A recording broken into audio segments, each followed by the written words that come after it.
All right, what is up, everybody? Welcome to the grand finals here between R22 and Tatanka. I am Delthius, and let me get Kipo on the call here. All right, Kipo, how you doing, man? What's up? What's up? I'm doing good. I'm getting hyped for this finals. I'm very excited for this. R22 versus Tatanka. You know, I think Tatanka, nobody is surprised there, but R22, this is a newcomer to the grand finals. Yeah, big congrats. He's had an awesome tournament run, and I'm really excited to see what he brings to the table in this finals. I know he's been practicing a lot, so we'll have to see what kind of builds he chooses to do against Tatanka, who he's certainly played against and seen games from. So my impression from a little bit of our pregame chat is Tatanka, you know, typical Tatanka style, gonna play standard, gonna play what he thinks the best meta deck is. But R22 from his games in the semifinals seems like a little bit of a wild card, huh? Yeah, I don't know if that was a particular strategy against Evil Murloc, but in those semifinal games, R22 really was all over the place with his builds, which I mean, that's how I like to enjoy the game. So I think it'll be exciting to see what he pulls out. I mean, it wouldn't be surprised if we see some static D, some multiple tier 3, some early aggression with Raccoon, some Toad use. Whereas Tatanka, I think, is probably going to be a little more standard. Skunk, falcon, boar, squirrel, things like that. Yeah, and we talk about this all the time, and I really love when we get to see clashes of styles. It kind of reminds me of like Mishi versus Tatanka, where you know you have the one player who's kind of like, I've got the perfect deck. I'm going to use this every game. I've got plenty of build orders I can do. I can pivot. I can respond. And then you've got the other players like, hey man, you never know what I'm going to do. I might pull out some mines. I might get a fox. I might get ferrets. Like you never know what's up. And I think they're both really valid play styles. And you know, historically, honestly, that wild card playstyle has performed pretty well. I mean, I don't know. I'd be interested to look at data on that, right? Like, which of those two styles is quote unquote better as far as like who the finalists are. But I mean, if you think of guys like the Gentleman, like Mishi, like Meek, I mean, they're all kind of wild card players. Where Tatanka, Melvin Fro, Airlu are a little bit more of those like standard. I've got the best deck. I'm going to use it every game kind of players. And plus, this is a best of 13, man. So if I know you're gonna go the same thing every game, I can adapt to that, and I can try to counter. You know. Absolutely. I mean, I do think Tatanka's probably slightly favored, and if he's down in the series, then he might change it up sort of drastically.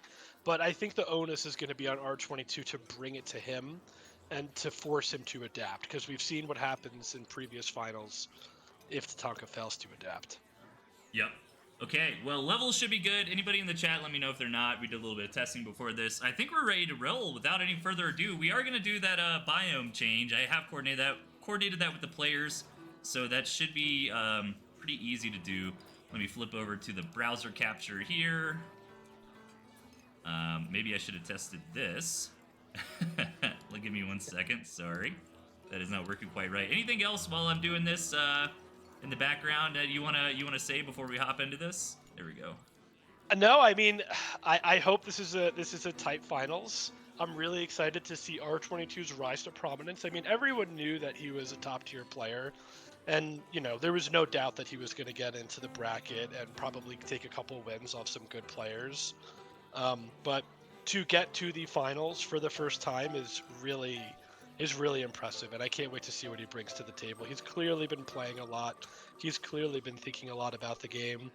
Looking at his road, he had to face Lego Man, and then he had to face Chase, who was on a tear and practicing constantly, and then Evil Murloc in the semifinals, who, I mean, Evil Murloc was just destroying everybody. He was a real hero in this. I mean, he beat Melvin Fro, he beat Winterload. Tatanka, on the other hand, had a really he had a tough path. I mean, he played you, and then he played this guy, and then he played Sasha. So, I mean, it's just been a super stacked tournament. It's been a really fun event, and I'm really excited to wrap it up and see what these guys have to bring to the table. All right, our first biome is going to be Snickery. Oh, Snickery, okay. And we've got that selected here, so let me tell the players we are ready to go. And cool. So here we go, everybody. Game number 1. How do you start this off? How are you going to set the tempo for this series? And that is something that's very important in competitive games. You know, we talk about it a lot, but just that mindset. You know, once you've got that first win, R22, stop it. I mean, I feel like the standard in real-time strategy, and Tooth and Tail is no exception, is to try to just play a solid macro game without any crazy builds, without any hyper aggression or anything like that. To just try to play your game, your best game. And we have Tatanka playing Squizzard, which, well, why don't you introduce the match? Yeah, we got Tatanka in the top right and R22 in the bottom left, and I'm really proud of us, Kipo, because isn't this the deck you and I were practicing going into the tournament that Tatanka's running right now? It looks close. Yeah, at the very beginning, like, before, yeah, we were thinking like this was the deck. We were. Yeah, and Tatanka played a lot of Squizzard in his semifinal match against Sasha. And, the Lizards were sort of an auxiliary unit that got phased out later into the game. He didn't bring a ton of Wolf, and he did not bring a ton of Chameleon. So, kind of a little surprised to see that going into game 1. And R22 bringing sort of his variation on the Arelu deck, right? So, I mean, these decks are very well suited against one another. I love to see Toad against Lizard. Based on the architecture of the map, I wouldn't be surprised to see a nice sort of 2-base macro game here. Tatanka has a very defendable 2-base. Yeah, these decks get me really excited. You know, Squirrel Toad versus Squizzard is a tale as old as time. I think that there's actually a lot of room for some high-level micro there, and decision-making too, right? You identify the opponent's got Toads. Okay, maybe I just build 3 Lizards, and I try to run the Lizards into the Toads to protect my Squirrels, or, you got to play that kind of balancing game. And we have a fast tier 2 from both players with the Raccoon coming out of R22, which makes me really happy. I know R22 is one of the guys who has been championing the Raccoon. I personally like this new unit a lot. I'd love to see it used very well at the highest level here. Yeah, especially if we get into a macro game, because you could just sit those Raccoons out sort of towards the edge of your zone, and they could just essentially be another farm for you. Interesting that Tatanka is going for the Chameleon. I suspect he will try to be somewhat aggressive with these Chameleons, possibly sending one across the map. In his games for Sasha, he almost exclusively opened with Snake in every single game. So interesting to see him change it up. I wonder if this is just an opponent thing. Both players are going to start farming their natural expansions. And there's that Raccoon going off just to try to get a little bit of food, being a little careful. Tatanka did see that Raccoon move out, so he's going to make a little retreat. Yeah, and you got to be careful with the Raccoons. So if anybody's not aware, the Raccoons will generate a little bit of food when they're outside of your territory, and you need 4 of them to be doing that to equal 1 farm. So that's kind of the math there. However, this is exactly what you got to be careful about. Chameleons are fantastic against Raccoons if they can get on top of them. So, that's an easy way for Tatanka to punish, trying to get that extra food income. So not a whole lot yet. A little bit of posturing in the center of the map. I like those Chameleons tucked into a pocket over there. R22 is not likely to make those visible. Yeah, we're just kind of macroed up a little bit. Let's see. Tatanka's moving out with these squirrels, but is he going to actually commit? No, he's really greed checking R2. He's like, R22, you are not putting your Raccoon. You are not getting extra food for those Raccoons. Right, right. He's so on top of just making R22 back up. And R22, I think, is finally giving up and just being like, all right, you win. I will not play this game. I will play just a chill macro game where I don't have to take any risks, and I will leave my Raccoon at home. Yeah, because against these guys, I mean, you lose 1 or 2 Raccoons. I mean, that could be the game, right? Like, giving Tatanka 60-90 food advantage is absolutely huge. So far, yeah, I kind of like this. It's a little bit of an honest macro game, if that makes sense. Both players, like, we didn't see straight up to 16 farms. Like, we're having to build some units. We're having to posture on the map a little bit. And kind of slowly, keep checking the opponent's farm count. Looks like Tatanka's finally going to get up to that 16 now. Once R22 did as well. So let's see what the decisions are. Generally from here, it's going to be all about who's going to throw down the tier 3 and who's going to be able to scout it in time and respond. Right, I'm almost thinking that Tatanka is doing this heavy Chameleon strategy solely because R22 is running this Arelu Toad style. This is not typically, at least for what I've seen in the semifinal games, what he has run. But yeah, I mean, we have a pretty dead even match. I think Tatanka's ahead on the tier 2 count, the tier 2 battle. And there's that wolf. So we're gonna have to see, is R22 going to throw down the boar, or is he going to try and hit a timing? And the boar is going to be his answer. And I get it, because you have a nice third base, which he's gonna take right now. And he could easily macro off of this and just go for the late game. Yeah, this map is a little bit favored for R22, I think, from the third base positioning. I don't think it's too bad for Tatanka, but what I'm worried about for Tatanka is that Tatanka's third base is going to be the point of conflict, right? Like, that's where the battle is going to happen. You can see R22 moving the camps here to just kind of get that mill right when it starts. That's a nice move you can do to get some free food. But yeah, R22 was able to scout that wolf immediately and follow up with his own board. This is a very textbook game in Tooth and Tail. This is so good. So I'm really interested to see how we're going to get into that third base game. Oh, there it is. That is so funny. Oh, that's brutal. And I mean, yeah, that hurts, because if you just move your army over, and that never happens. Right. And you might even get the cams for free if you do that. You know, you might pick those off. So. Right. A little bit of food advantage, but not a big deal. It's not a big deal. It's probably more mentally. Yeah, for sure. It's triggering, right? Yeah, but I think that Tatanka's really gearing up for an attack here. You know, he really timed out his tier 2 very well. So he has a nice army here. I don't know, maybe this isn't really a good angle to attack into, though. You're hitting a lot of natural defenses between mills and pigs. So this might just continue to macro. I mean, he's going for the window. The boar is not out. The boar is not out, folks. So there's a tier 3 advantage. All right, here comes the boar now. A little bit late to the party. It's going to come down to these Falcons in the air. Nice flag. And can the Falcons stay strong for R22? Tatanka's only got a couple Falcons left. This is a pretty even trade here, but the board's going to live. Yeah, I think R22's got this. Yeah, with that board living and everything going down from Tatanka, very surprising. You know, I would think that the Wolf buff Falcons would be able to get the job done, but the board showing up just in time, like you said, flanking and tanking a lot of damage. And, you know, R22's not going to overcommit. He's going to deny the third base. He's going to come back, you know, deal with his production, make sure he's not supply blocked on anything, and gear up for a strong attack probably in the next 30 seconds. Yeah, the board was really clutch there. I mean, it soaked up so much damage. It killed everything on the ground. Those Falcons that Tatanka had were throwing all their DPS on the board, and he just did not keep that wolf back. I think losing the tier 3 is probably too big to overcome for Tatanka in this game.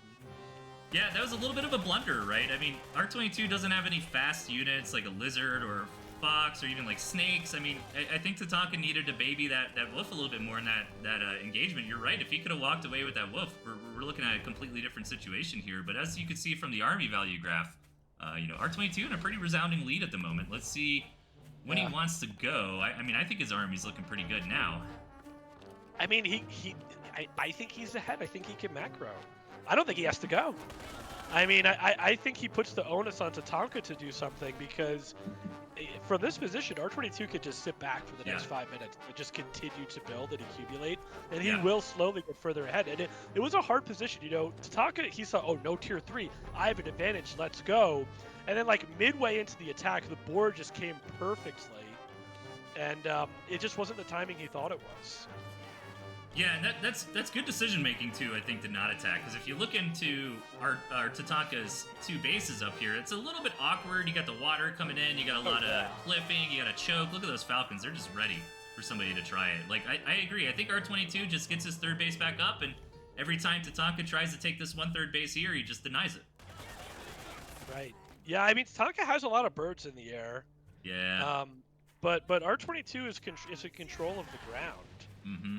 Tatanka's army's all of a sudden looking really deadly, and I'm concerned because, like, Wolf Buff Falcons, you know, like, if R22's Falcons all die, does Tatanka just kind of run over? I mean, there are a lot of squirrels. You can't discount them. Squirrels are actually pretty decent against Falcons, but... They're decent, yeah. I'm worried about the natural defenses of the mills and stuff. Tatanka's gonna have to put some DPS on these natural defenses, which is gonna slow his army down. I think he knows. Maybe he knows he has to go. This is a tough decision as a Tooth and Tail player. Yeah. Because you don't want to attack into a mill. It's just Right. like, I mean, you saw what happened last time. Oh, he's gonna He deny the finds an third. angle. Tatanka's starving now, but let's see it. 14 Falcons in the sky against 9. If Tatanka can eliminate the opponent's Falcons, maybe he's got this here. But no, Sacrificing the R22 wolf. squirrels in the back are able to push through, and I think that's game. That's it. Really well done. I mean, I think Tatanka's hand was forced. You know, that initial attack really was the match, and a really clean game by R22. I'm stoked that he's taken the lead just off the bat. Yeah, all right. Well, let's get the next map going. We'll spin the wheel here and see what biome. I feel like that Snickery biome, we see that all the time, huh? That's got to be like the recommended biome or something. Black Sledge. I don't know if I've seen this one before. Yeah, I don't know them by name. Yeah, me either. So let's change to Black Sledge. Gotta be careful to not click past it here. We'll have to see if what Tatanka's going to do and if R22 is going to change it up. I mean, Tatanka really was very traditional with his boar. He did not play much wolf against Sasha, so I wonder if he's going to try the wolf again or if he's going to go back to the boar. Yeah, and R22 has some tempo here. He has some advantage. Yep, so this is the exact build that he played, and then he either went lizard or mole. Okay, interesting. Okay. Yeah, lizard. This has been Tatanka's sort of go-to. At least he played this a ton versus Sasha. Right, so and he really liked. Ooh, we got nighttime Kipo. Bottom right R22, top left Tatanka. But look at this little bit of flavor on this map, and I think we were talking about this before. The reason we're changing the biome is because it messes with the RNG of the maps, and sometimes you get cool effects a little bit more often, like nighttime or rain or stuff like that, right? Yeah, and you know, one of the things I really noticed in that in my review of the semifinals matches is like sort of how low key underrated snakes are. Right. Like they murder tier 3. They are the answer against tier 3. Yeah. So I mean, again, I love these decks. I think Tatanka's probably going to opt for that stake as that first tier 2. R22 is probably going to go for that raccoon. We'll probably see those mind games with trying to have the raccoons generate food and Tatanka fake putting on pressure so that they don't. And we'll have to see who attacks first and if anyone can get an advantage early. Yeah, what's interesting about Snake is it's an interesting concept in metas, where metas are defined by players. So imagine there's like, for the sake of the argument, imagine balloons are just incredible, right? But like nobody uses them. Like, so you have this meta game that excludes this amazing unit, but that doesn't make the unit bad. And I think Snakes kind of suffered from that a little bit this season. We saw in the semifinals a little bit later on, as the meta evolves and changes, you know, more Snake builds. I like the concept of the Snake Toad, you know, like, go Snake, they're like, okay, cool, I'll build tier 1, and then you've got the Toads to back up. We saw that a little bit in the semifinals as well, but tier 2 opening again for both players, and pretty small map this time around. So I'm wondering if we're going to be a little more aggressive. Exactly what I expected here. The raccoon from R22 and the snake from Tatanka, these are their comfort picks. This is what they're most inclined to choose. And yeah, you're right. I mean, I don't know if we'll get to tier 3 unless someone wants to one-base tier 3. But with the moles of R22, that's an interesting change-up. Yeah. You know, Cam, Raccoon, Squirrel, Mole. Right, build all those moles and push. Like, that sounds pretty strong. Right. Yeah, right, exactly. And Tatanka's opting for that Squizzard. Which, I think Squizzard's probably fine here. I mean, there are some choke points. It's not a perfect, you know, Squizzard map where you'd like to get that big arc in that engagement, but he seems to be very effective with them, and especially with microing his lizards and targeting things down. Yeah, unfortunately for we'll see right now. Oh, moving out.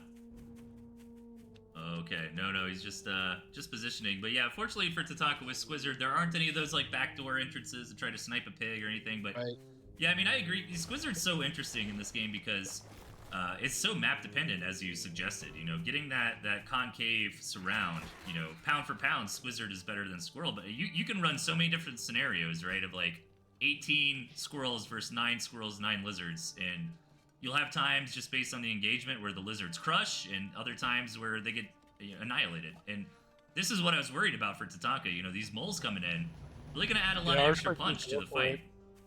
He's going for it, and it's. I mean, I think he feels forced to do it because he doesn't have a map where he feels comfortable macroing. He sees that Tatanka's putting some food down onto his second mill, so he is going to go for it. This is it's a really nice setup for Tatanka to defend. He's got a Warren there, which is going to mess things up. And here's the engage. The moles are in. One snake going down immediately. The other snake snakes are down. That raccoon. Dude, R22, bro.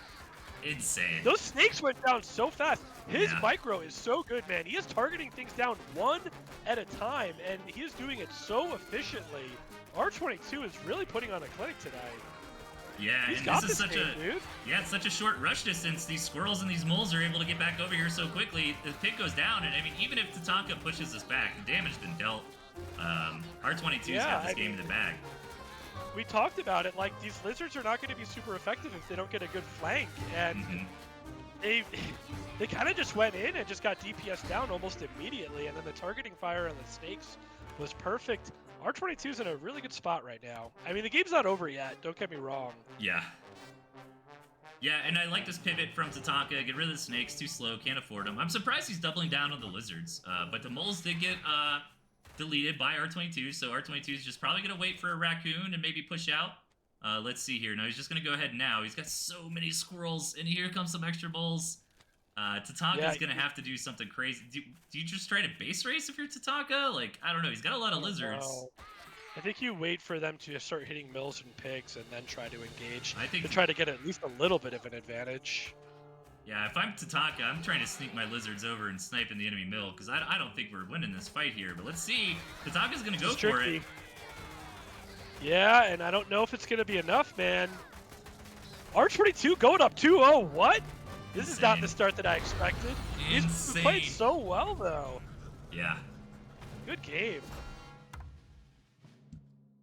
R22. Yeah, I mean, he just checked the greed of Tatanka, right? Like... Do you think that mill was the mistake? Do you think that's what cost him? I think it was maybe the composition, just the snakes and the engage from the lizards. I mean, he was down a decent amount of food from that farm that hadn't really, harvested many resources, and from the purchase of the mill. But I mean, snakes are good in some scenarios, but I don't know how much value they really got there. I'm curious if like a chameleon or a skunk or a falcon or something would have been better for him there. Yeah, I think it was the lizards. I kind of agree with that. I don't think it was the right time for the lizards. And Squirrel Mole just kind of trounces lizards in a lot of situations, unless the map is perfect. I think that lizards are just this, like, they're great to have in the deck. They're one of my favorite units to play with. But you got to know when to hold them, when to fold them, right? Yeah. Especially with the moles. Right. Yeah. So it was surprising to see him kind of double down on the lizards after that first attack. But I think on that map, you got to read the map, and you're like, man, I don't think I could build any lizards here. But we'll see. Tatanka's better than I am, so he probably had something different in mind with those lizards there. Maybe just didn't expect the moles, right? And that's the power of R22, changing things up a little bit each round. Yeah, you never know what's it's going to tough. come out. I mean, a lot of the play that Tatanka is utilizing worked beautifully versus Sasha, but it's just not going over well against R22 for whatever reason. And this time we have the Badger. Dude, this is what I love about R22. He really changes it up. Oh, and Tatanka with the mines. Interesting choice. Yeah. Oh, snowing. Let's go. We got a snow map, and that's pretty fitting for this winter. Tatanka on the right, and R22 up 2 games on the left. Yeah, with the Badger this time around. How do you feel about the Badger this season?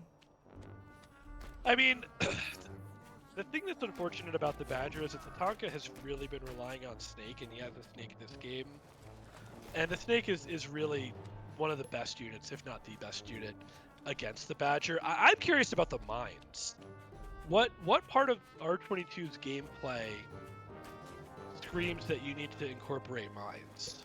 Right. I don't know, maybe just a lot of the tier 1 last game, or also maybe that's Tatanka trying to be a little sneaky. That's, that's probably just a flex slot in this deck, and he's like, you know what, R22, hit me with a lot of tier 1 last game, let me get some mines, but Right. I gotta tell you, Kipo, this map is not looking good for Tatanka. No! Oh, this dude, is what? this is Unfair. a perfect map for R22. These nice 4 grist mills up on the high ground with a choke right here. That's going to be really awkward. I mean, if Tatanka really wanted to push this into a macro game, he could take the 12 o'clock, but this is a brutal map for Tatanka here. I don't know what. I don't know if he one base boars or if he tries to play aggressive. No matter what he does, R22 is going to be trying to sniff it out. Yeah, and there's that snake opening, which is so typical from Tatanka. We'll see how successful it is this game. Oh, dude, and the pigeons. This guy, R22 has an answer for everything. Can he get anything done with this one squirrel? This is going to be so abusive once the skunks come out and they just kind of sit here on this ledge and shoot gas at the pigs, right? Right. I mean, I'd love to see like a pigeon or two. Dude, if he can get... Oh, my God. Oh, okay. Is he going to get this pig? Like... I think he... Not. Oh, he could have. Maybe. He decides to pull back. He's going to lose... No, he's going to hit the road. Okay. It was close, though. Yeah. So was that 1 for 1? I didn't pay super close attention. I think, yeah, it was 1 for 1. R22 needs to scout this snake, and he needs to build at least 1 pigeon. That was actually a great time to put that mine down. I don't think R22 saw it. And I often say with mines, the most powerful mine is the first one because you're not expecting it. Since you don't know what's in the opponent's deck in Tooth and Tail, R22 doesn't know that Tatanka even has mines until one gets blown up. I mean, dude, if this game goes on for another, like, 3 minutes, I really like R22's position. I think compositionally speaking, the pigeons are fantastic against Snake and Skunk. Oh, I wonder if he saw that one. Oh, I don't think he did. It was on the high ground and he was on the low ground, so I guess. No, I don't think. I think it would have shown in his vision. I'm looking at his vision right now. Yeah, I don't think he sees it. Those are great mines, by the way. If R22 decides to pull the trigger and just steps on top of those, I mean, that's gonna be huge. So, let's see though. I mean, if you're R22, like, I don't know, is the right play to wait maybe 1 more minute and throw down a mill and be like, yeah, I can keep farming and you can't, Yeah, Tatanka doesn't really have the toads, the moles, or some of the more traditional units that you'd see. Interesting choice with the Badger. Yeah. That I did not see coming. I don't think it's a bad play by any call. Right, but it's interesting to kind of go 1 base tier 3 when you have such a big advantage. But I guess it's like the counter move, right? Where R22 is like, well, I know Tatanka has to 1 base, so therefore I'm going to 1 base too and make sure I don't get run over because I got half a second base going, right? Right. So R22 checking the north, just doing his due diligence. Love to see it. Tatanka finds a Badger. That's absolutely huge. Yeah, I think Tatanka sells the mines and tries to plot for an attack. He's throwing down some tier 1. The mines are being sold.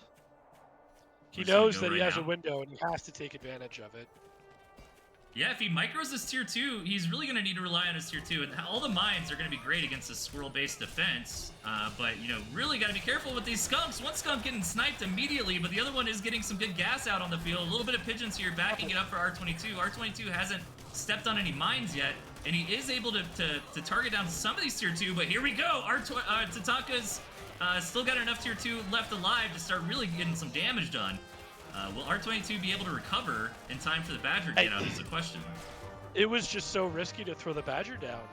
I mean, Tatanka had a more complex army, and I mean, who knows? The Badger might come out and still do some work. I mean, the game's not over yet. That Badger is going to be here any second now. Yeah. But Tatanka at least taking advantage of that window. Very, very well done.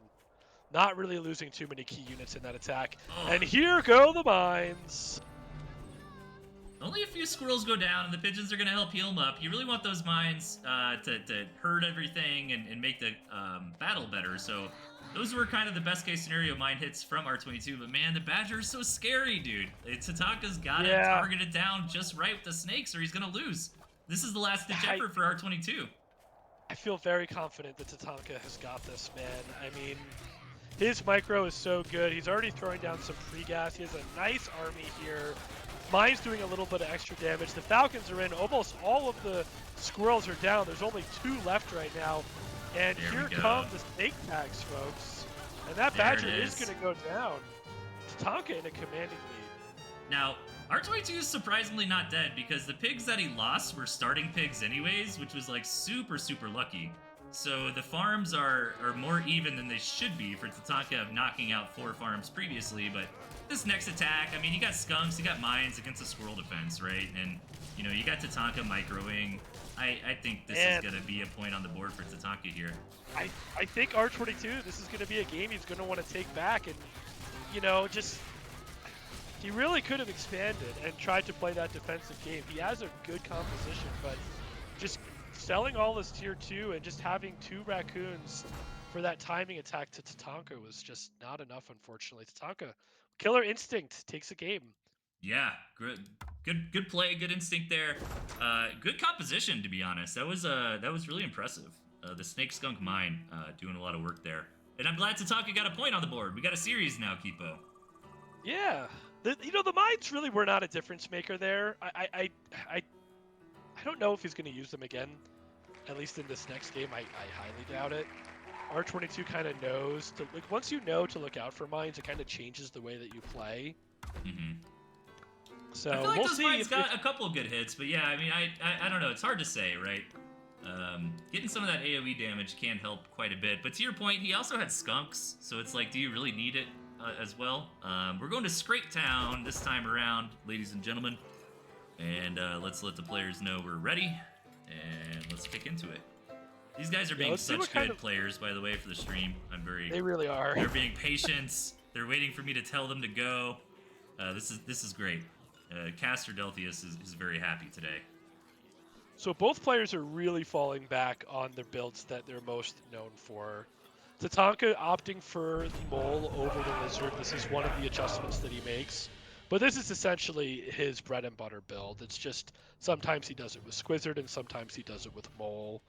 And yeah, R22 has this sort of Araloo-esque build where, you know, he can be aggressive. Obviously, it doesn't have the artillery cannons, the ferrets, but we'll see. I mean, this is a map that is going to lend itself to a longer game than the last 2, and we'll see if how these compositions match up against one another.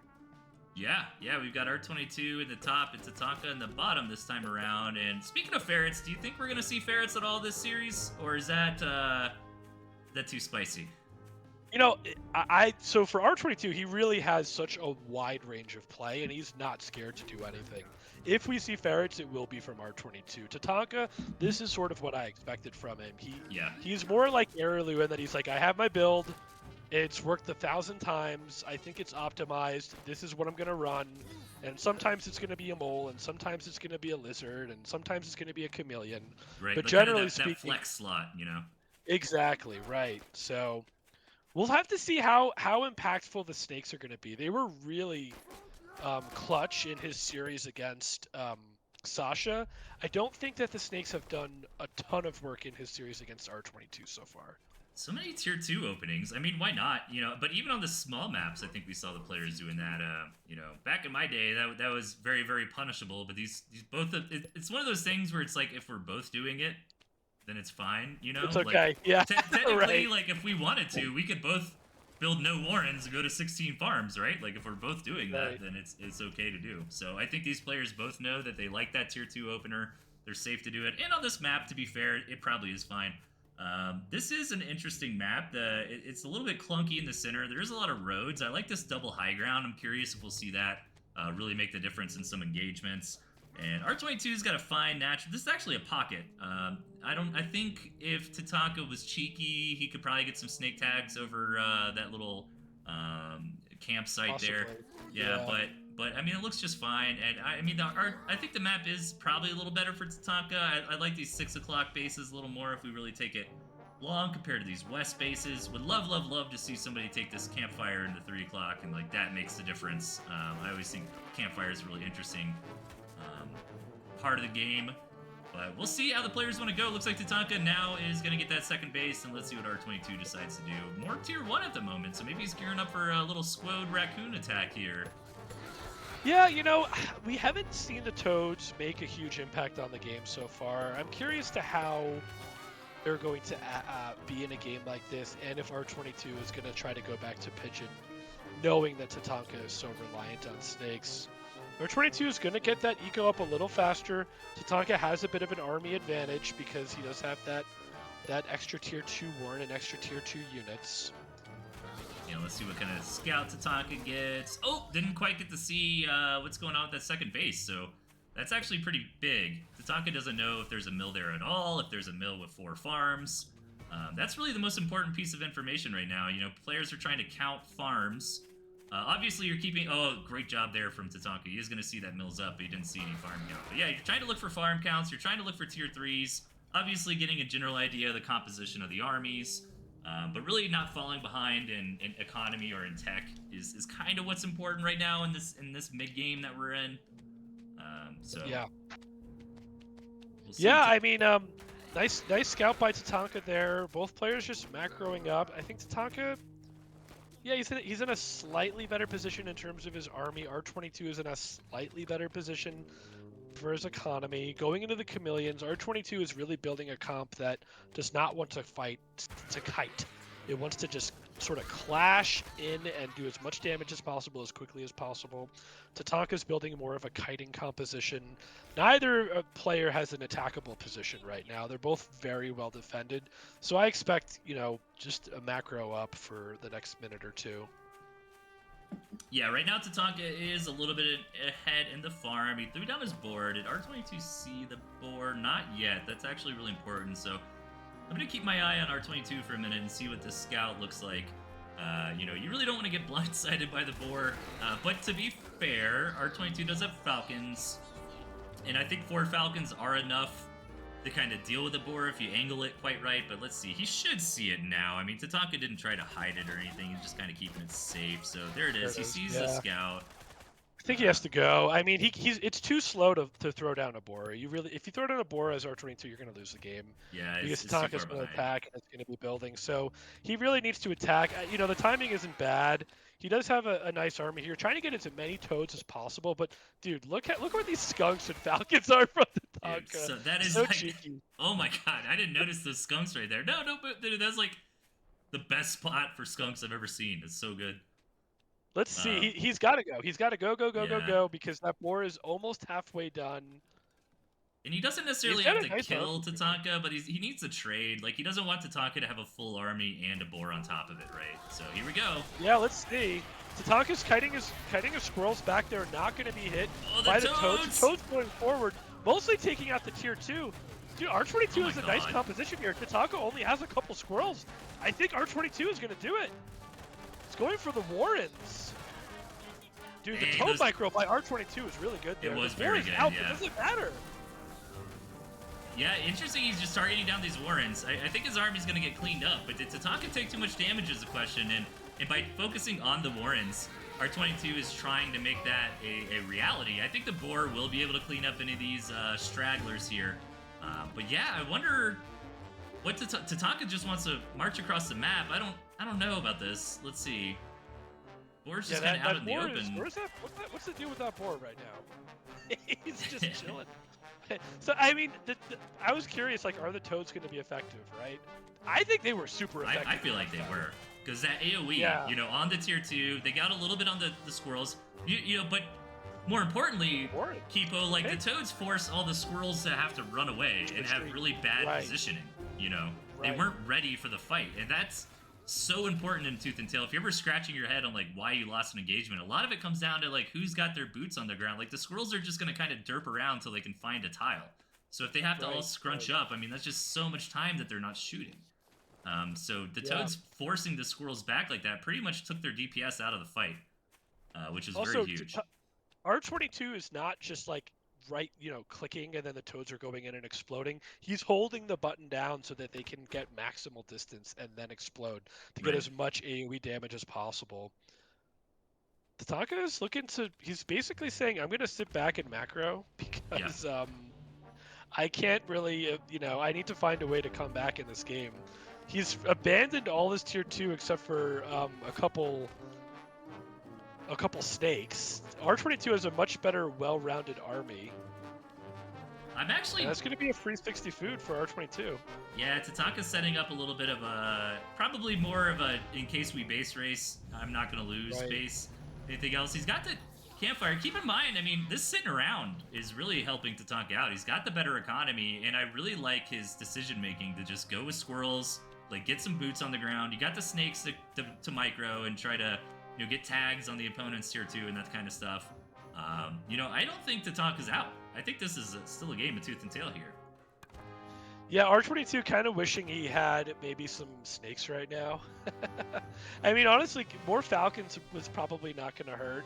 The boar is just the only problem here. The other, there's not much else. Well, 30 squirrels is actually not anything to scoff at. No, that's so But many. if he could target down that boar and, if have it not be such a major factor in the fight, I think he could be successful.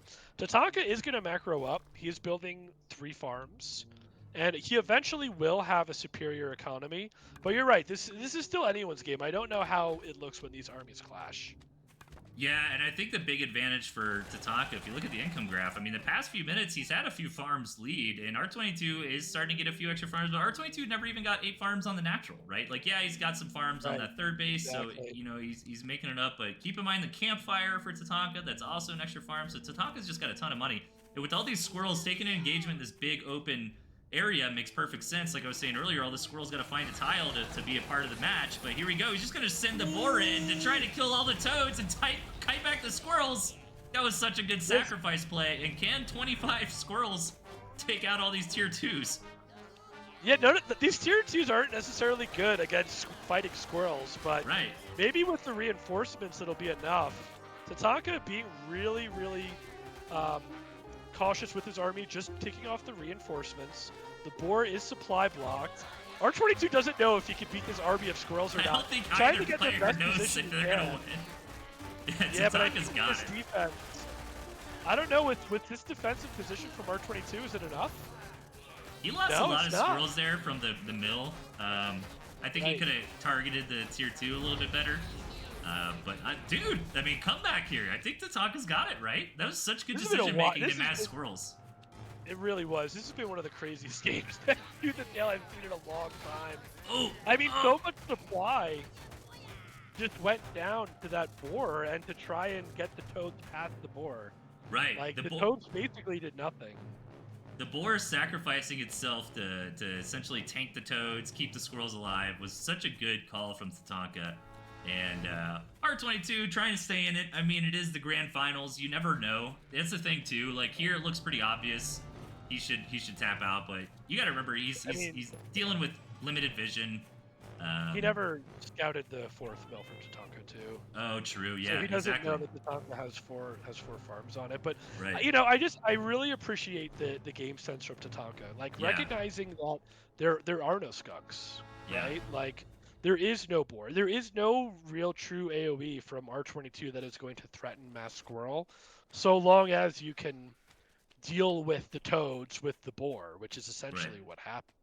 And it's so smart too, because if I see toads from my opponent, I'm not gonna think Mass Squirrel is the game-winning move, But Tatanka, read the situation right, knew what was going on, and also R22 never really went too crazy on toads. He built 6, he built 9, stuff like that, but he was mostly focusing on getting a healthy tier 2 count up. Right. Man, R22 still doesn't. If he knew about the space, he would just try to attack it, honestly. But yeah, those snakes doing some work. Already gonna take out both falcons. The toads are charging in, but I mean, this is a kiting composition. Like, oh, I mean, that's still pretty good, but.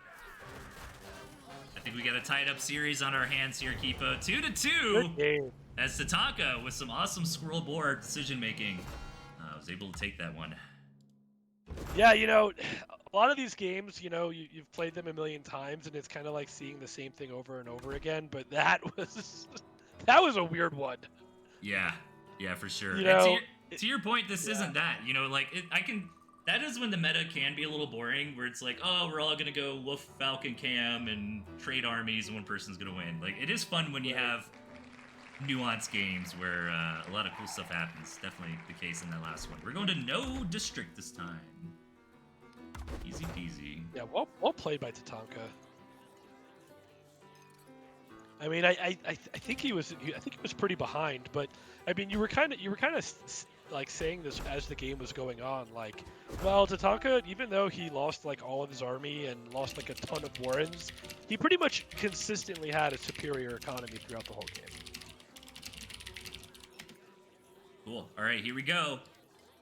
Into match number 5 here. We're tied up 2-2. Tatanka taking the moles, and both players taking the moles, actually. Pretty similar compositions here, swapping out the snake for the raccoon. Other than Right. that, we got the same decks. Yeah, R22 after that game is like, all right, I'm playing skunks. Yeah. All right, here we go, everybody. Game number 5. We got R22 on the right, Tatanka on the left. And yeah, we see skunks from both players here. Yeah, he's not messing around. I mean, the Toads, they were really effective in that initial attack, but other than that, I mean, if he had just had like a couple of skunks, then that would not have worked what Tatanka had done. Right. And he thought about getting Snake too, but opted for the raccoon again. He just loves that raccoon, man. I love to see it. I don't know how impactful it's been. I don't know. What do you think? Like, the raccoon's such a hard unit to measure because it kind of sits in the back. It does kind of reminds me of like a bruiser, you know, type of role, right? Like, does some good damage, can tank some damage. It's really versatile. Can shoot up, can shoot down. You get 4 of them together. You know, you can start one-shotting things. Yeah, I think it's a nice backbone piece of the army, but I don't think it's like a critical piece, you know. But to your point, has R22 taken him every single game so far? I think so, right? Yeah, he has. Yep. Tatanka's been opening with Snake. R22's been opening with Raccoon. I don't think they have really hurt him in any of the games we've casted so far. R22 doing like a fake little fake out here, maybe like a fake MG, early MG attack or something. But yeah, both players getting into their tier 2. Yeah, this map is about as fair as you can ask for, I think. Maybe I like Tatanka's position a little better. His 3 bases are a little more tight, but I don't know. I mean, I think that if you have a solid 2 base, you can't really complain too much about the RNG, which R22 does have. That 3rd base is a little awkward if we get there, but you know, that's something you have to consider. That's part of the game. You know, that R22 should not be leaning towards a 3 base build if he's not comfortable with that like 4 o'clock position there, you know. Doesn't have the 3rd base, but he does have the campfire at least. True. It's a little console prize. Yeah. Which can matter a lot in the mid game. I mean, 60 food to go from 16 farms to 17 farms, not a bad deal. Tatanka really relying on tier 2 here. He's getting pretty much no squirrels and just opting to get really early tier 2. And I don't think either player is going to have an opening to do any damage. I think I like Tatanka's composition a little more. Yeah. Skunk Snake seems so solid, right? Like, Skunks for the AoE, Snakes for the single target. There you go. For the tier 2, exactly. Yeah, Skunks for tier 1, Snake for tier 2. We'll have to see if R22 can get that food advantage from the raccoons. You know, he has this nice high ground sort of north of his base that he could utilize just to park his raccoons, but Tatanka has been pretty successful in scaring the raccoons out of the neutral territory. This game, it looks like R22 is going to get that income boost. Yeah, and to your point, Tatanka just railing down on the tier 2 here. Let's see what his next decision is. Gonna go for the 2nd base. Yep, not a bad call, not a bad call. And hasn't scouted in a while. Okay, here comes the scout. Great positioning on those raccoons there, just kind of hanging out. Pretty safe. They're on the road, but they're right outside the territory getting some money. And there's the R22 2nd base. I don't think Tatanka actually saw that. I think he died before, yeah, so... doesn't have complete information, but you gotta assume at this point. Yeah. Might have heard it. Yeah, that's true too. Yeah. So Tatanka actually falling behind on tier 2 now that R22 is getting into some Falcons. And R22 has an additional farm because he has 4... Oh no, is it only 3 raccoons? Where's the 4th raccoon? Well, he has the extra income, which is going to be helpful. Yeah. And if he can just posture in the middle of the map, yeah, and just plant those raccoons there, that's another farm. Yep. So nice opening from R22. I like his position here. I don't know if Tonka can really punish the raccoons being out on the map. I don't think he has the tools to really take advantage of it. Yeah, this is one of those weird situations. I've been learning chess lately, and you know, it's one of those things where I'm just kind of an aggressive player in competitive games, so you want to like attack sometime, but you really shouldn't in this point, right? Like both players are just kind of posturing for positioning, kind of setting their pieces around the map, but you know who's going to be the first one to try to engage and take something, and that could be so difficult in Tooth and Tail. Like if the armies are even, you know, you're just making such a big risk by attacking. Like I don't think either player has a reason to attack. If anything, Tatanka might feel slightly pressured because of the raccoons, but I think Tatanka can easily compensate for that by just getting the 16 farms a little faster. Exactly, and it looks like that's what he's opting to do. R22 does have a better army, though. He does have more tier 2 on the field right now. I'm curious if he's going to park those raccoons out in the middle of the map again. Oh, that's his game plan. It's a boar. And that's an interesting spot for a boar. Yeah. Kind of right next to the campfire. Let's see if, oh, dude, is Tatanka going to, no, turns around, doesn't know. Yeah, he was just looking at farm counts. Well, R22 is doing like a fake attack. Right, so I that's think true that too. kind of trigger Tatanka to turn around to be like, oh, I gotta defend this, even though it's not real. Yeah, very R22 good point. getting that scout. Yeah, it's a pretty even game. I think that the boar is really gonna make the difference here, because Tatanka has no idea. Yeah, he's got to get a good scout, and let's see if he can. He knows how bad he needs a scout right now, but to your point, is he gonna go look down there? And he is. Oh no! Oh, he doesn't, dude. R22. Oh, dude, R22 is in a good spot right now. Yeah, all right, Tatanka let's see has if he sees it this time. Oh, he sees the farms got sold. He's got to be able to sniff that out, right? Like, what else are you selling the farms for right. besides You a tier assume. 3?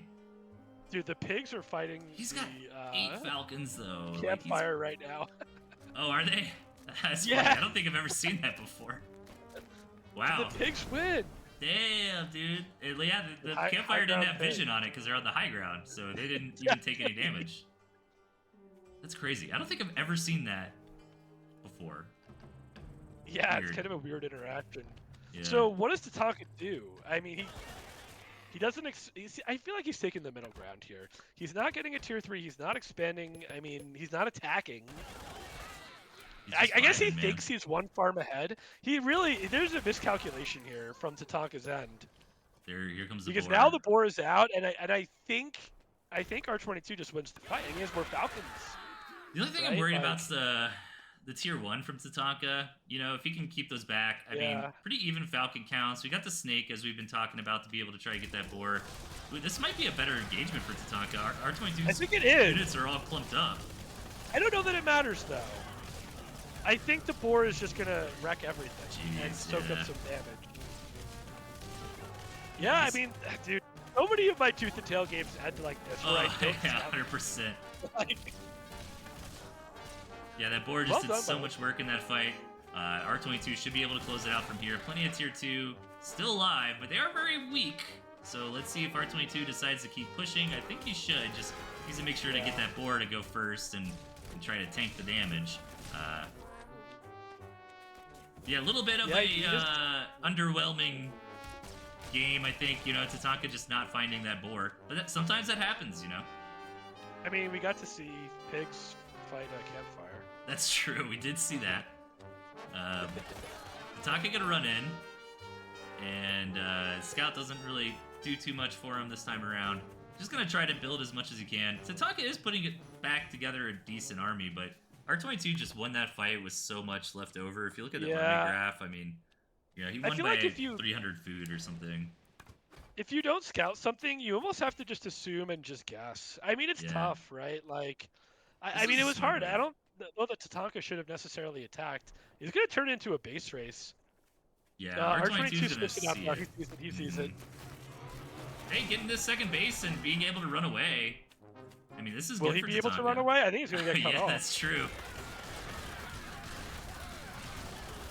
And let's see, R22 should be able to clean this up. The only way that Tatanka would have a chance is if he won the Falcon fight, but yeah, that's going to be it. Yeah. So, R22 with the sneaky boar, going to be able to take game number 5. 3-2-2, R22. Dude, R22. Killing it, man. He's playing so clean. I would love to see I think it's hype for either player. Like Tatanka's won so many of these finals. Like just winning Right. another one, like he's gonna be in that like Flash kind of GOAT situation where it's just like objectively this is the most winning player ever, you know. Right. But at the same time, it's also really hype to see somebody new like be able to take that trophy. So either way, it's gonna be a fun result.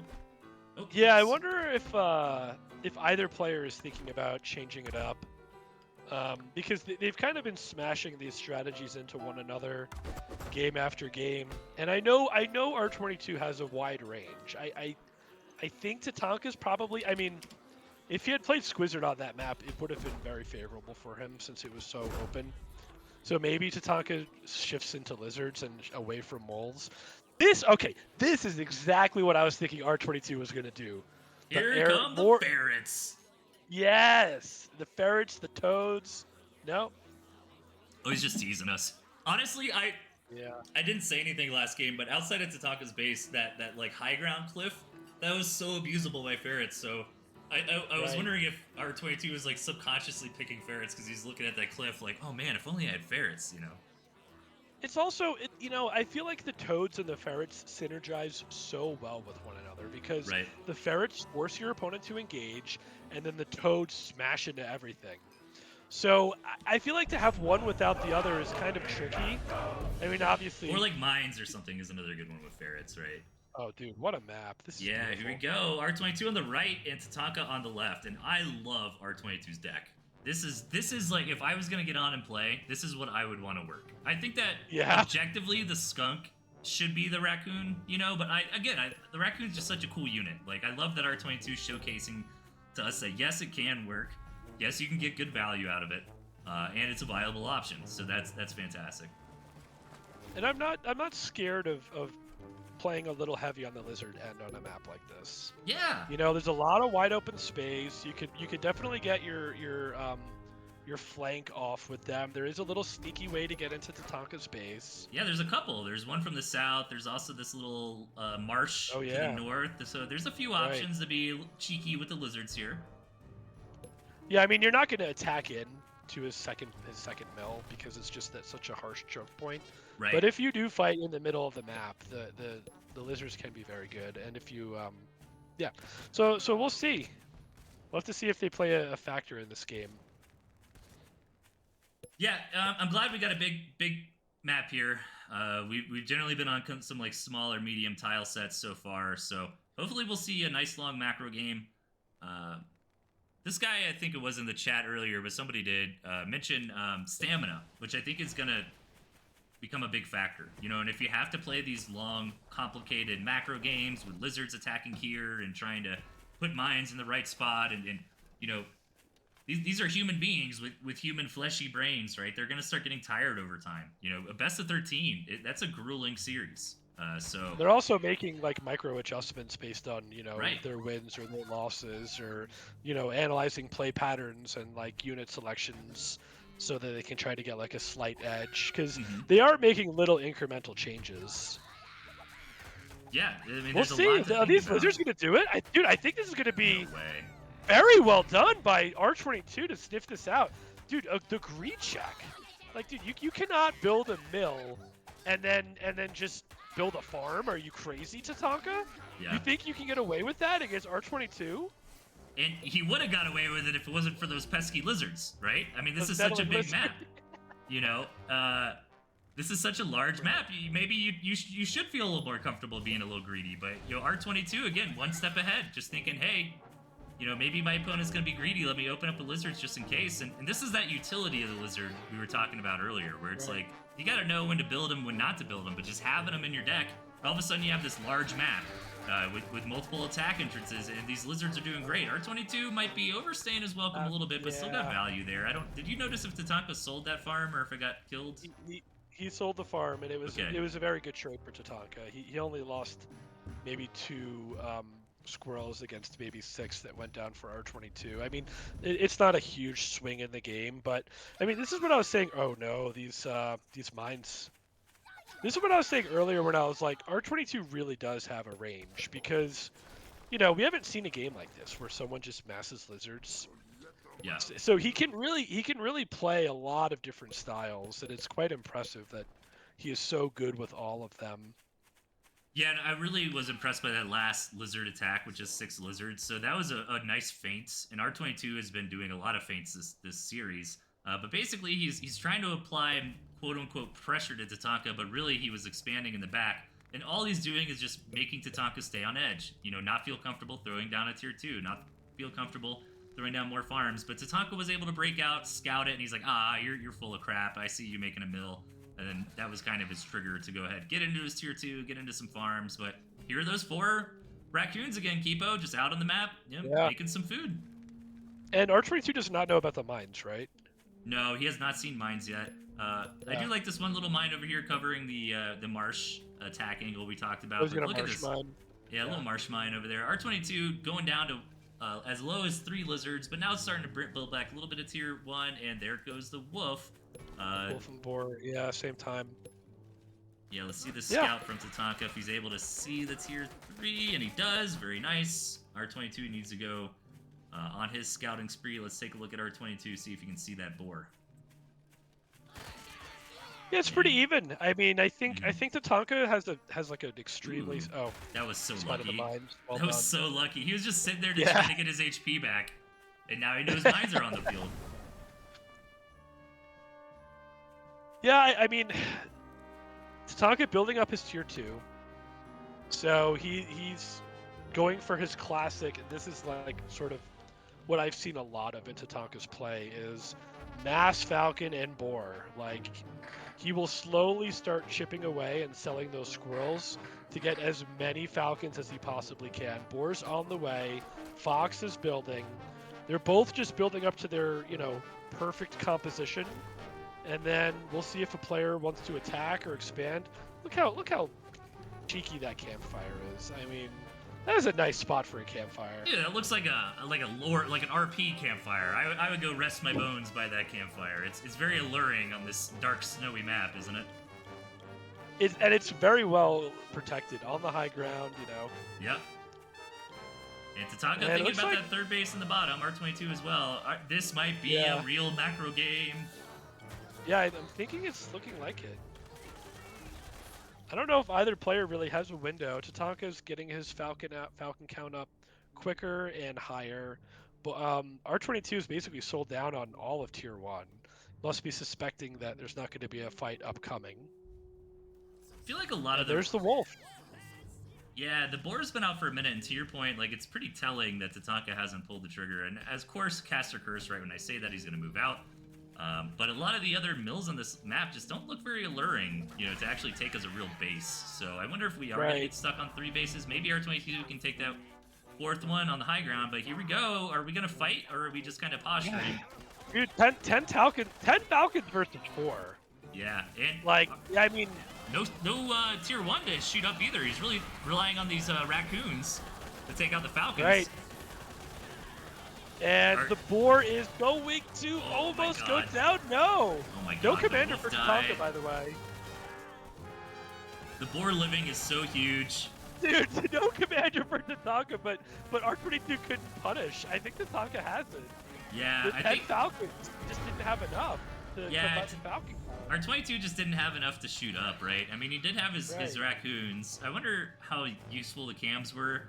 I mean, that sounds weird to say cams are like one of the best, probably the best unit in the game. I don't know.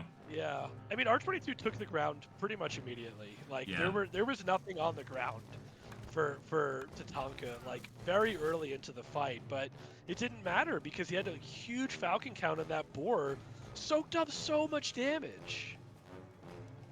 Yeah, and we talk about defender's advantage a lot. This is kind of the offender's advantage. It's like, sure, we traded armies. Yeah, Tatanka won that trade a little bit, well, I guess more than a little bit. But the real story is that Tatanka destroyed the farming base, right? Like that was kind of what happened there, which was very impactful, kind of win the battle, win the war, et cetera, et cetera. So R22 is really screwed no matter what at this point. He's getting the wolf out and, like, do one more big push. Why not? But the fact that it's 9 farms to 1, that's rough, buddy. I've been wondering, what's better to have, wolf or boar? It seems like Boar has been winning more games. I Yeah. don't necessarily. Oh wait, R22 is going for This is base smart. trade. Like, why not? Why not try it? Yeah. I mean, we'll see. I mean, he's got to. The Tatanka's got to move out for this to work. So this is all to say that I don't think that Boar is necessarily better. I don't think that R22 had the right balance of units. Yeah. You know, and also the mines played a minor role in that fight. Like they did trigger against the lizards that were trying to flank. Yeah. Well, and to your point, So, I mean, if you're gonna ask me what's the better tier 3, Boar or Wolf, I would say Wolf every day of the week. But we've been seeing the Boars crush. Boars but to your winning. point, like we Yeah. don't know if that's necessarily because of Boar Wolf. I mean, there's so many factors that go into it, right? Positioning, Right. engagement, the supporting unit comps, and all that. But here we go, Tatanka tying it up 3-3. 3-3. That was more of the classic, you know, tooth and tail game that we've seen time and time again. Yep. Get to your tier Yeah. 3 and then attack, and one person loses their natural, and that's no good. Right. And What was crazy is that Tatanka lost his commander, which is rarely something Yeah. that happens to Tatanka. He's usually so careful, and his units were just chilling there. But he had, like you said, there was nothing really to shoot up. So right. R22 was like rallying into that boar, like kill the thing. It has 14 HP, but just did not have enough to bring it down. And to your point, I think that's kind of the genius of the Boar Falcon is, you know, okay, well, what's good against Falcon? Tier 1, all right, you know, or your own Falcons. But ideally, we've seen people be able to get over those Falcons with, you know, their own Falcons and then some Squirrel support. But it's really hard to commit to Squirrels when you've got a Boar, you know, coming your Right. way. So I think maybe that's a big part of it, too. And I'm curious, like, can Raccoon fill that gap? I don't think so. I don't think Raccoons are that great against Falcons. You know, Falcons just have all that burst damage. Yeah, I mean, I don't know. I feel like raccoons are superior to falcons in the beginning of the game, but in the Right. end of the game, falcons are what you want to do. Yeah, and to your, I think you said something earlier I thought was pretty insightful. It's like the Raccoons haven't been pushing the needle either direction, right? Like I don't think R22's getting punished for using them or anything, but I don't think they're really his shining units or anything either. I mean, I guess we have to consider, you know, that passive income from the Raccoons is pretty strong. That has been pretty consistent in R22's play this series as he's trying to get out, you know, that couple Raccoons, maybe get up to 4 Raccoons pretty early, get that farm going for free. So who knows how impactful that is? Maybe that's the hidden secret, you know, just that extra income really Dude, what letting are you these crank out some more compositions? units. It's like a mirror match, except for the one has snakes and one has raccoons. Yeah, here we go again. On the right, Tatanka. On the left, R22. Tied up 3-3. What an incredible series. This is a best of 13, so thanks everybody for tuning in. Gonna be a long one today, but I think that's what we all want to end the season of Tooth and Tail. And man, what a great season in my opinion. You know, big shout out to Mochaccino for really keeping it organized on the back end, QQ for putting it together. Some of the other casters that came in this season as well. I know Meek did a lot of work. Karsmars, new caster to the scene, put out some really good content. So I'm really excited. I'm excited we wrapped it up pretty much on the schedule. I think the frustrating thing about some of these Tooth and Tail tournaments is if you know, they kind of drag out too long, you know. But I don't think that was the case this time. I mean, we took a little break around the holidays, right? We let everybody enjoy that and not be too stressed about trying to get games together. But I think we were able to do this one pretty quickly. Yeah, this has been a really well run, well organized tournament, and it's so cool to see this quote unquote dead game so alive with so many community members participating and making content and streaming games. Thank you, QQ. You've done an awesome job with this one. Yeah, and I mean, to your point, it's like, how many games can say almost a decade later, like they can get a tournament together with 50, 60 I mean, at the start, it was about 50 people involved, right? I mean, we had a pretty large group stage, and I think we really hammered down the format. I'd like to see us be consistent with that format moving forward, just having group stages. But like, no matter how many players we get, we're always going to end the group stages with a round of 16 and go to single elim from there. I think that was really great. Yeah. So love to see that again. Yeah, fantastic. This game is still alive and kicking in my book. You know, we're still getting good viewership on YouTube and Twitch. We're still getting a lot of people participating in the tournaments, and like me and you were talking in our spare time. I mean, how exciting is it when tournament season's going? You were playing like every night, just getting Oh on, my playing god, ladder yeah. with the I was people. super addicted. Yeah. You got good too, man. I was maybe next time you'll get out of the group stage. Same. I mean, I barely got out, and then I got eliminated immediately. But you were playing very strong. I think you could do very well next season. But here we go. Yeah, Squirrel let's skunk see. mole attack. Or I I'm don't sorry, know that's if this raccoon. the one snake is going to be up for the challenge here. I mean, Oof. we've been seeing this very consistently. Okay, can he target down that one snake? Because that one snake is a bit of a problem. This has been a very consistent pattern of Tatanka getting greed checked by R22. R22 has been taking advantage of Tatanka's early expansions and early farms. I don't, does he have to stop? He could have gotten that mill, but he I don't chose know. instead to, yeah. I feel like that defense from Tatanka wasn't bad though. He's able to trade the tier 2, and I like this response a lot. Like just going into a ton of squirrels, but R22 actually packing the skunks this game. So is he going to be able to push that back? But Tatanka does have that mill up and running. He's trying to get that farm on it.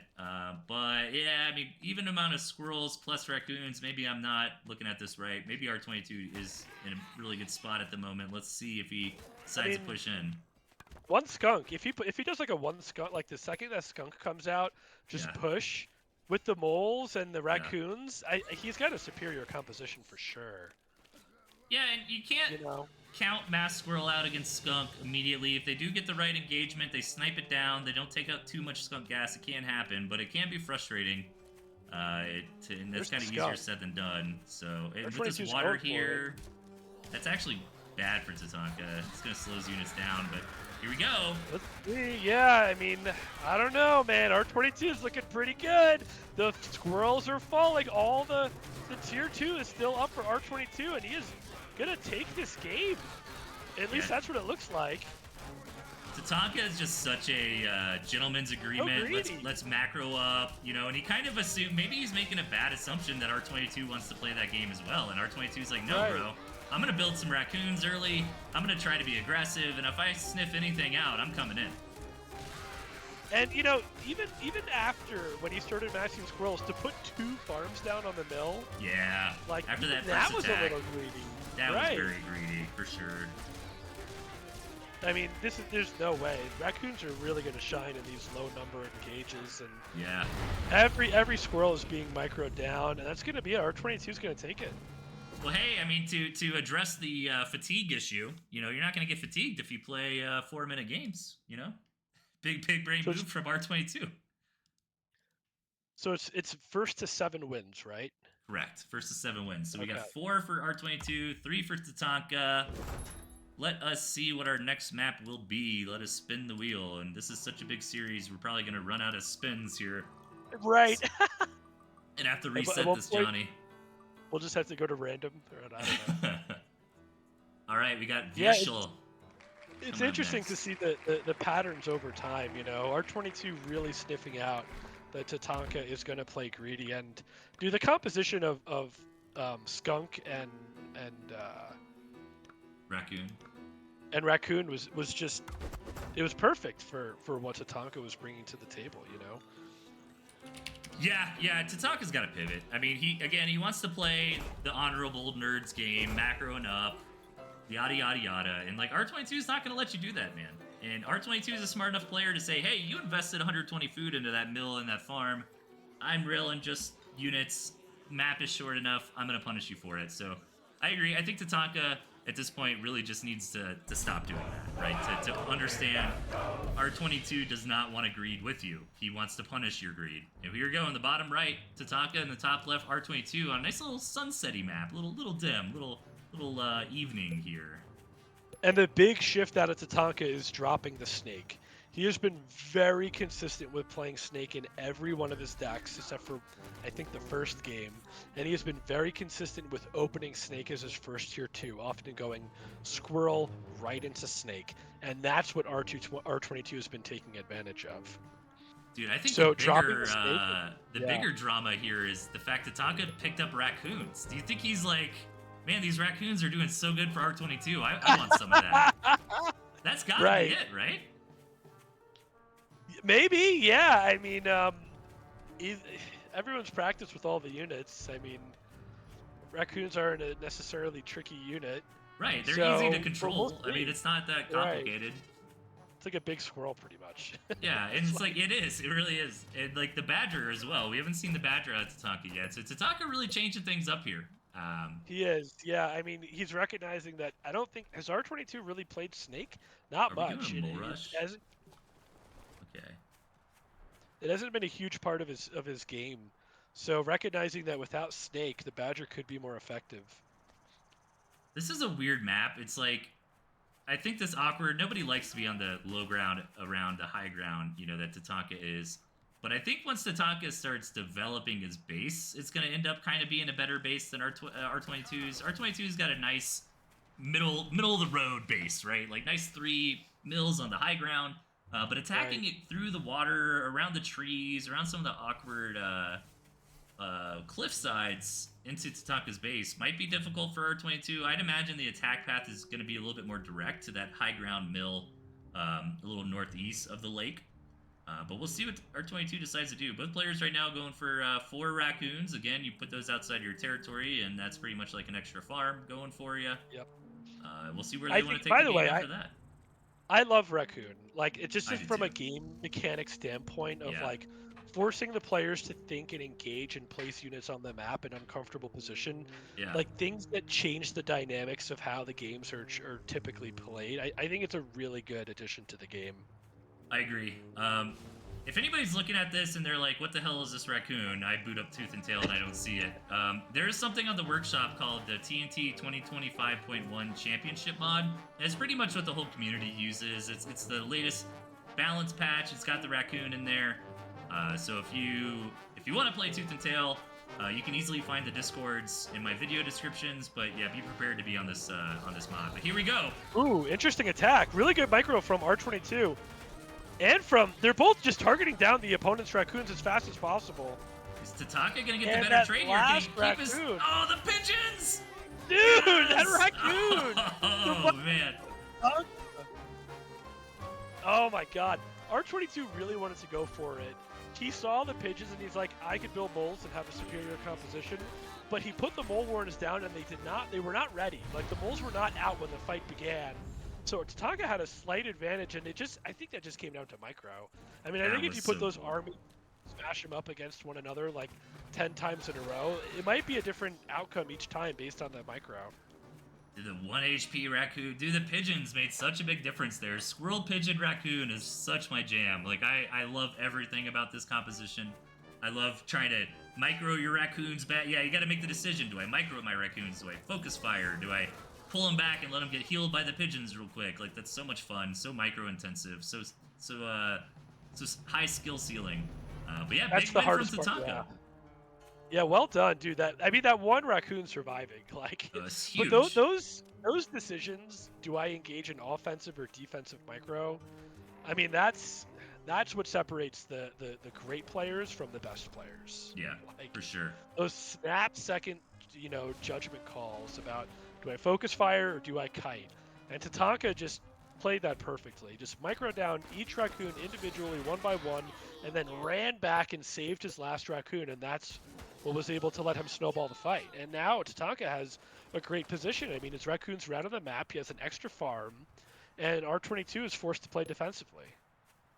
Yeah, and I think the follow-up to that attack, too, was just perfect, right? Like, run in, deny the base, and then he didn't overcommit. He just kind of went back home. He's like, okay, I got a big advantage. Let me round out my army. Let me get into my own second base. The Badger got dropped down, so let's see how long it takes R22 to notice that. But I think the Badger is going to be the nail in the coffin. I think the Badger, if you look at the graph, that Badger kind of represents the delta in that fight. And so that's like, hey, we have the same army on the field right now, but because I won that fight so well, I've also got a Badger on the way. Yep. Ooh! Oh my God! He doesn't know look what's going on in 6 o'clock. He doesn't know the Badger Warren's there, but he's gonna kill it. Wait, what? Oh my God! Look at the moles in the bottom. He hasn't seen that. He hasn't seen the Warren. Dude, he could go kill that Warren right now with these moles. Oh, dude! You see what I'm saying? That's wild. Oh my God. Okay, so he doesn't know. He doesn't know the Badger Warren is right there, bro. Oh my God, dude! Go to the Badger Warren. In this match, you could bro, this is burrow gonna to win. your Badger Warren. This is literally gonna win or lose the game if he notices that Badger Warren or not. And I don't think he's going to. And he's gonna see No, what this is he and he's doing gonna with be these so skunks? mad later. Dude, just burrow to your moles and just sniff around and see what's going on, man. Come on. Oh, dude, he's got 15 seconds or so. Yeah, I don't think he's gonna do it. I don't think he's gonna do it. Oh, Why no, did you he even pulls put the the moles moles. down? No, he pulls the moles. Yes, And go, he doesn't go, know go. about the Badger Warren. That is so crazy. Holy. Dude. That's the craziest thing I've seen in a long time. And Tatanka's gotta be pissed, dude. And it was Oh my blind is the God. craziest thing. He had no idea it was there. He was just trying to do a double-pronged attack. Yeah, he was just trying to be like, oh, I'm gonna attack your Warrens while I'm attacking on the front. He probably doesn't even realize that what just happened. He killed. No, he doesn't. He There's has no way he would idea know. The significance of what he has just done. Yeah, he has no idea that those moles just like won him the game. And Tatanka's so mad that he's like, I'm just gonna attack. And I don't know if this is a good attack or not. I mean, it looks like he might win. I don't know. It's gonna be I think even it's with like so a many stalemate, pigeons. this All those attack. pigeons to prepare for the Badger. That Yeah. just got sniped by those moles, dude. Oh Dude, my that just made my weekend. That was the best thing I've ever seen. That was so good. That's wild. Someone's gonna have to tell him later, like, oh, by the Yeah. way, Oh yeah. go check the replay on game 8 or whatever. Dude, I gotta clip that into a separate YouTube VOD with a cool thumbnail or something. That was insane. Regardless, I think Tatanka has this game. I mean, it doesn't seem like these units are ever gonna die with these pigeons. Yeah, these raccoons actually can't even. Okay, they got a skunk. I don't know. Keep in mind, we got a pretty significant farm difference right now, but yeah, R22 doesn't have any tier 1. He's really relying on keeping these tier 2 alive, and I don't know. Okay, Yeah. we're starting to kill some of the pigeons. Okay, we're getting into a scrappy, fun game here. Yeah, this is a wild one. I mean, look, R22 has 2 raccoons. Those skunks are having a minimal impact on the raccoons, but nope. Tatanka with the reinforcements, I think he's got it. Man, after Yeah. all that, he's still lost, bro. Dude, Oh, what a crazy. game. I guarantee you, he doesn't even know that he did that. It's so insane. All right, well, Tatanka, evening it up, 4-4. 4-4. What a crazy So now game. it's a best of 5. Yeah, I guess so, huh? All right, let's see what our next map's gonna be. Oh, 2-minute break for water. Okay, yeah, that's a good idea. Let's do a 2-minute break, everybody. Us casters will also take a 2-minute break and catch our breath as well. I'll go ahead and get this set up to the next map here, and we will go to the break screen. So stick around, everybody. Quick break for the players, and I recommend you take a break too. Stretch your legs. So we'll see you in a couple minutes.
Okay, sorry, I'm back.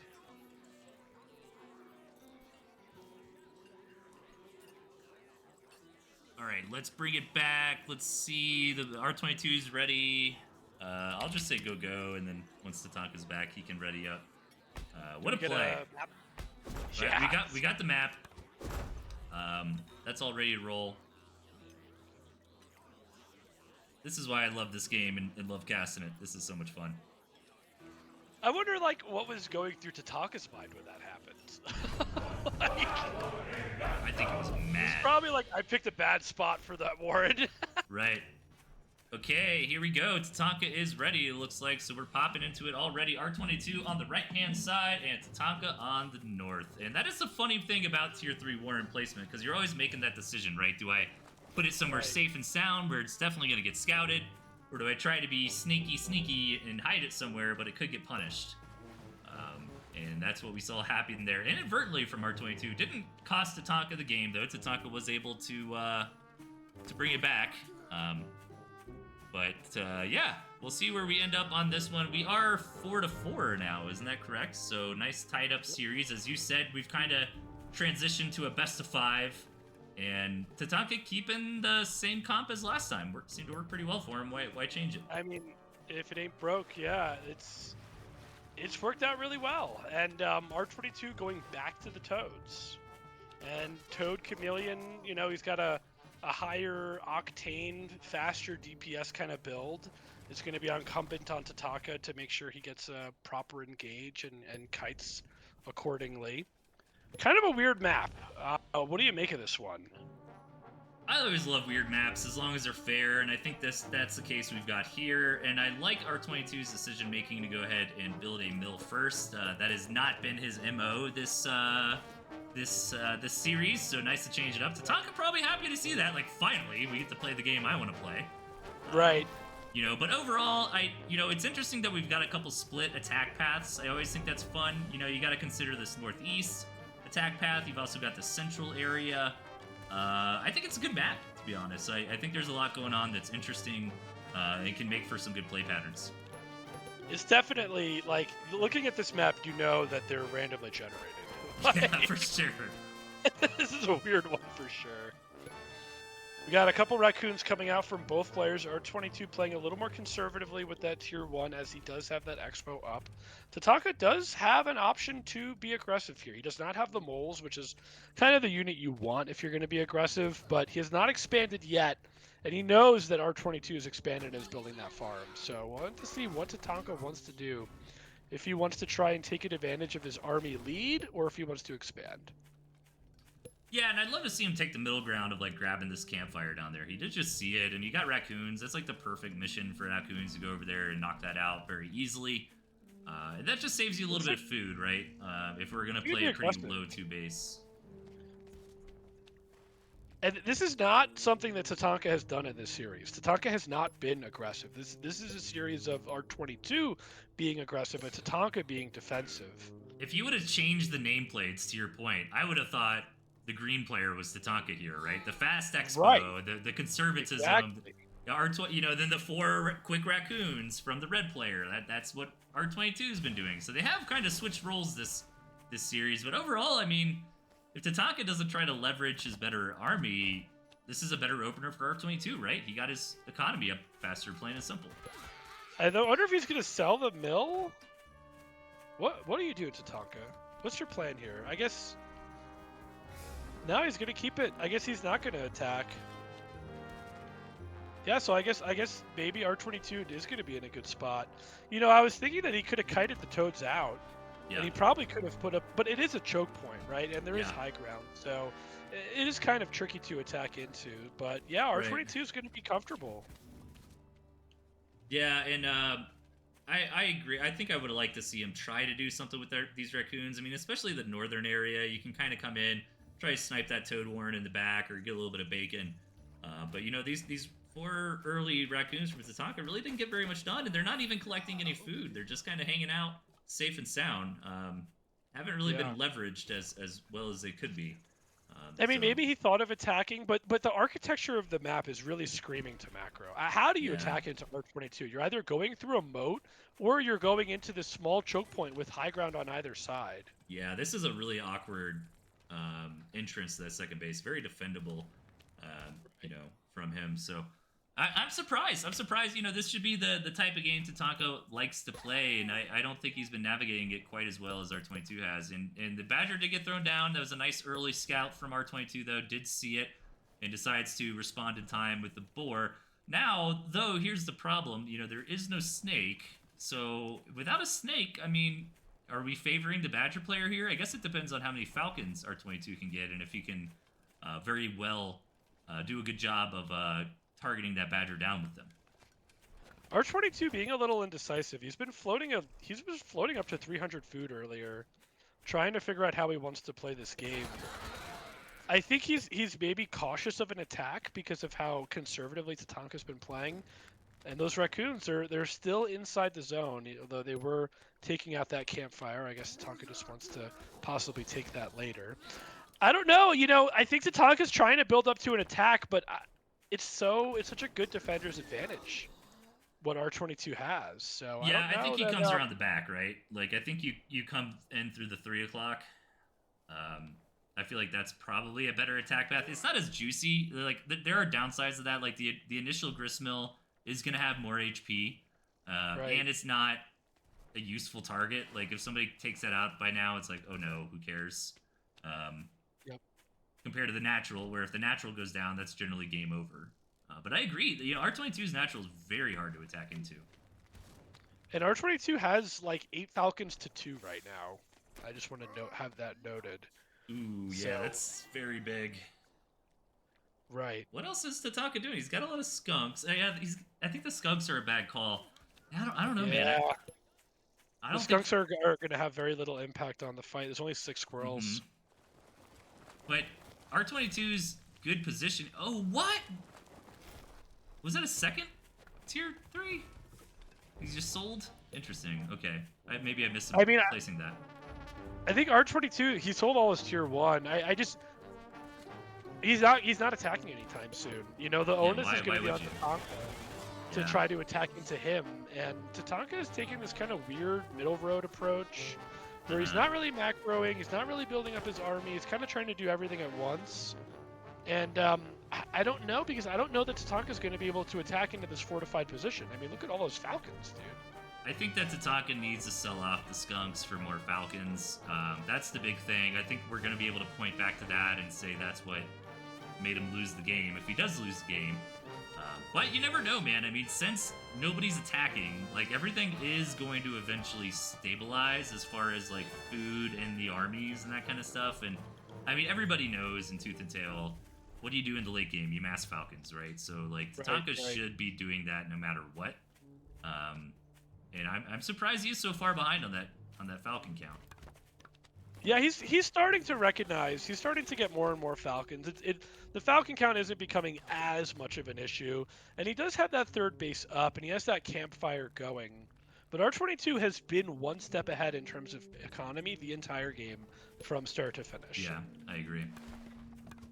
And let's see if Tatanka can make that up in the third base. Like, he sees the third base up and running. He's got his own third base. What worries me, though, is Tatanka can't sit around forever, and R22 can. Like, R22's got a very natural progression into a fourth base, and Tatanka really doesn't. I mean, he could take that one in the middle of the map, but that is super risky. I don't know if that's going to work. Maybe, actually, you know what? Maybe the 7, 8 o'clock base on the other side of the wall that R22 just explored right now, that's not a bad fourth. That's kind of really difficult for R22 to go to. And if he does attack that, he can get totally pinched by Tatanka's main base. So maybe we do have fourth base options here, but I would like to see Tatanka ramp up those third base farms and try to even out economy that way. It's a tough map for Tatanka because it's very easy to attack into Tatanka, but it's very hard to attack into R22. Right. Yeah, I mean they're both ramping up productions. The Falcon count is getting sort of balanced on both sides, but oh, there's a second. The second Badger from Tatanka might make more of an impact than we think. I agree. And he had a second Badger by the campfire earlier. He decided to sell it off. I love going up on Badgers. I think Badger's the most scalable tier 3. Yeah. We used to see Oh, that with Owl. That's not that's not really the meta anymore, though. I mean, we don't see. Back in the day, that was the Owl, right? Like people would build 4, 5, 6 Owls, but I think nowadays that's the Badger. Like you want the 3, 4 Badgers, right? For sure, yeah. Yeah, I mean, this is just a buildup of arms here. We're gonna have to see what's gonna happen when they clash. I don't know. It's gonna all really come down to micro and positioning and things like that. Tatanka's taking the rest of the bases on This is his really side smart. of the map. I like this a lot because he's going to give these Gristmills opportunity to gain HP, which is going to be really important. Yep. So when R22 attacks in, now there's this like tank structure in the middle of the map that's going to soak up some damage, and you know that could make the difference in the fight. You know, Gristmills have a lot of HP. You're practically like trying to shoot down a board. And here comes Badger number 3. This is great. I think Tatanka is playing this exactly right. I think his army is a lot more scalable with the Badger compared to the Boar. However, he's got to be careful, man. None of that's going to matter if he falls behind on the Falcon count. Yeah, we'll see. I mean, it's all going to come down to the micro. How are these Badgers going to be microed? How efficient are they going to be in the fight? I mean, with 6 Chameleons, I think the ground game is going to go to R22 with the Chameleons and the Boar. Yeah, right, for sure. So we'll see. We could speculate, but I want to see this engage. Has there been a single unit that has died this game? I don't think so. I mean, it's such a weird map. No one's wanted to attack because it's like you're attacking through like water and into high ground, and it's been a game where attacking has been a bit tricky. I can't believe he's still got those skunks. To macro up. The Force, you really are offended by those. I am very offended by those skunks. I can't believe he still has. Like, you haven't seen a squirrel in like 5 minutes, brother. Like, sell those skunks, dude. Yeah, true. 21 Falcons to 13. Get a cliff abuse here and get that 4th. There we go. Something happens. It's not nothing. That was a thing. That was for sure a thing. And 2 pigs died. And, I didn't think about that, but, maybe this middle base is what Tatanka has to have for his 4th, and he's really got to stand his ground on this high ground. If Tatanka positions his army, right on this high ground that R22 is walking into right now, like, that's not bad. Like, I feel like this 4th is defendable, Is Tatanka going too deep with these Badgers? Does he need to get a more well-rounded composition with Falcons? I think he needs to sell those skunks, as we've established. But, 28 Falcons, dude. Like, that is kind of scary, but I do tend to think, like, the more Badgers, the better, right? But, yeah, I don't know. But are the Badgers going to be alive for more than 3 seconds when you have 28 Falcons in the air? 360 food for the Badger compared to 240 food for 2 Falcons, right? So, I don't know. I think 4 is probably the cap, right? Like, I think you just gotta build Falcons from here on out. Is 4 the cap? The Delphius cap? The Delphius cap. You've heard it here. You don't need more than 4 Badgers, okay? I think this is a strong army. This is very scary for R22. R22 is either gonna make or break this engagement in the sky. But Falcons are not Mutalisk. They can't stack and shoot. They do need their own little air tile, don't they? Or maybe do they? Now that I say that, I'm not sure. I don't think they stack. Well, no, yeah, you can see that. You can see that right there. R22's Falcons all spreading out. I was correct. Tatanka's Falcons Tatanka has nothing left except for no bad. Dude, yeah, he just lost to the Falcons. Oh man. I mean, buddy. Those raccoons, man. Dude, 28 Falcons is a thing that happened that game. All right, so R22 with the win. 5-4. 5-4. And let's see what map we go to next. I know 4 is the magic Delphius number, but I think you needed like 2, and then just you for sure call it 20 Falcons. He fell too. I mean, he fell too far behind in the Falcon count. Like if he was equal in the Falcon count, I think the rest of your comp is as many Badgers as you can get, right? Right. I think that makes sense. Right. But and did Pigeons even do anything there? Yeah, no, he fell behind. He was 14 to 28, I think. What did I just spin? Old Mother Town. It's okay. Yeah, no, that was a Falcon situation there for sure. Really well played by R22 though. I think he navigated that kind of late game passive, build up very nicely, and he got the win for it. So let us continue on into the next game here.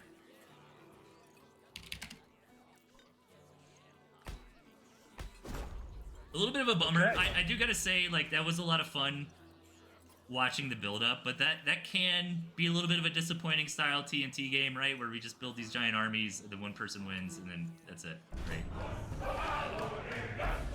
Are we back into? Yeah, Tatanka's back into flexing the mole for the lizard. So we got Squizzard from Tatanka. I think this is the same comps we had on game 1, maybe, or maybe they were a little different. Yeah, we got R22 on the left and Tatanka on the right, and the Toad versus Lizard. Yeah, this does ring a bell. I think Tatanka had a Woof though. I think he had Woof Cam on game 1.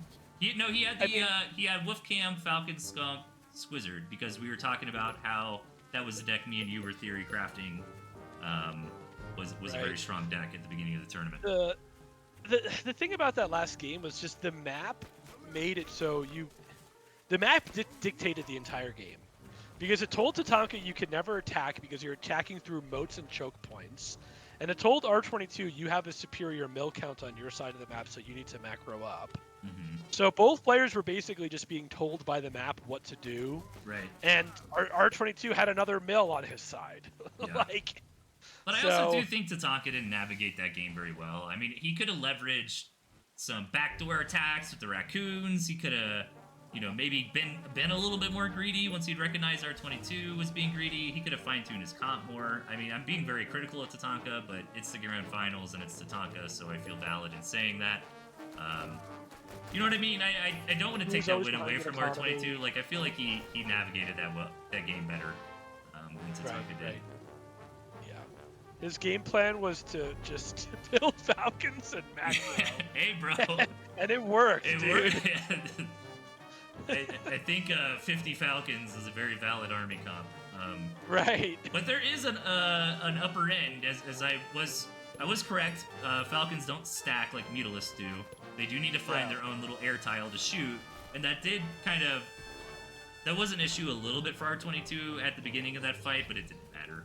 But this time around, I like this map better for Tatanka. He's got nice solid 3 base. R22's only really got that 2, and it's got kind of a risky 3rd base in the south. I like that there's this north and south campfire that R22 could possibly exploit. He does have the raccoons, and raccoons like to run around and explore and be out of the territory, so curious if everybody did a full scout. It looks like they did, so everybody knows about those campfires there.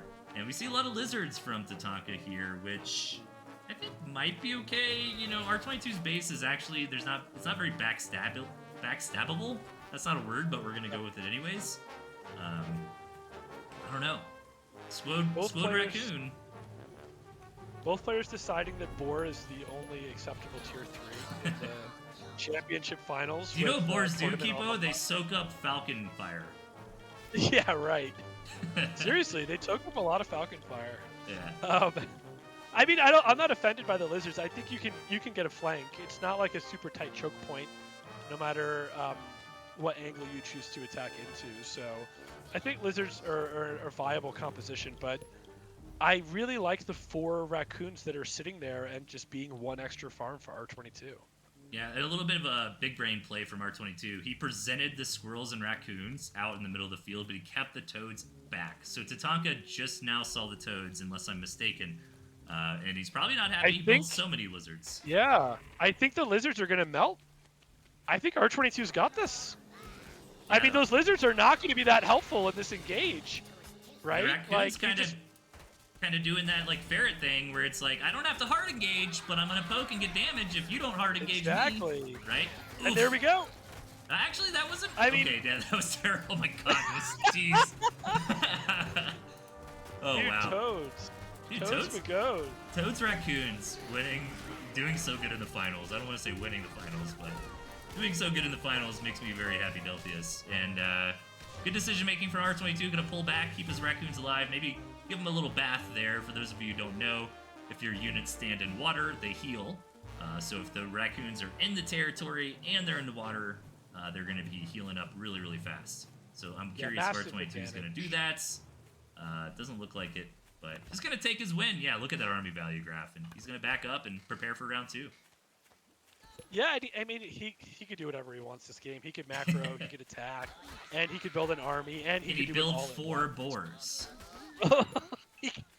Tatanka has got pretty much mass squirrel and a couple raccoons. It's not going to be enough for what R22 has cooking. I mean, Tatanka's trying to come back by getting ahead on eco, but I mean, in about 1 minute, when we have multiple falcons and 4 chameleons against a couple skunks and a lot of squirrels, R22 is going to be able to walk over Tatanka.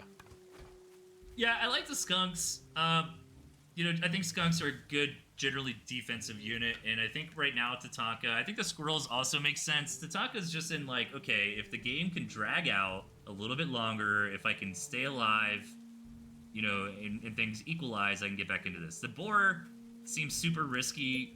Yeah, I don't know about the boar because Tatanka should know the round 2 attack is coming up right now, and that's just money that he needs in squirrels. So he's that processing right now.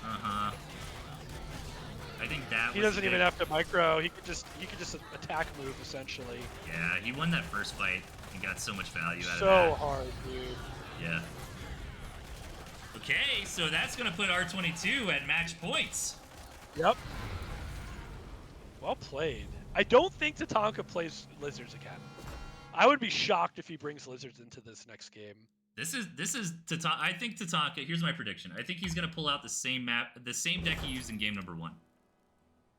I think that is like the squirrel, lizard, cam, falcon, skunk, wolf, right? Like I think he started the series with that because he's really comfortable with it. He thinks it's a good comp, right?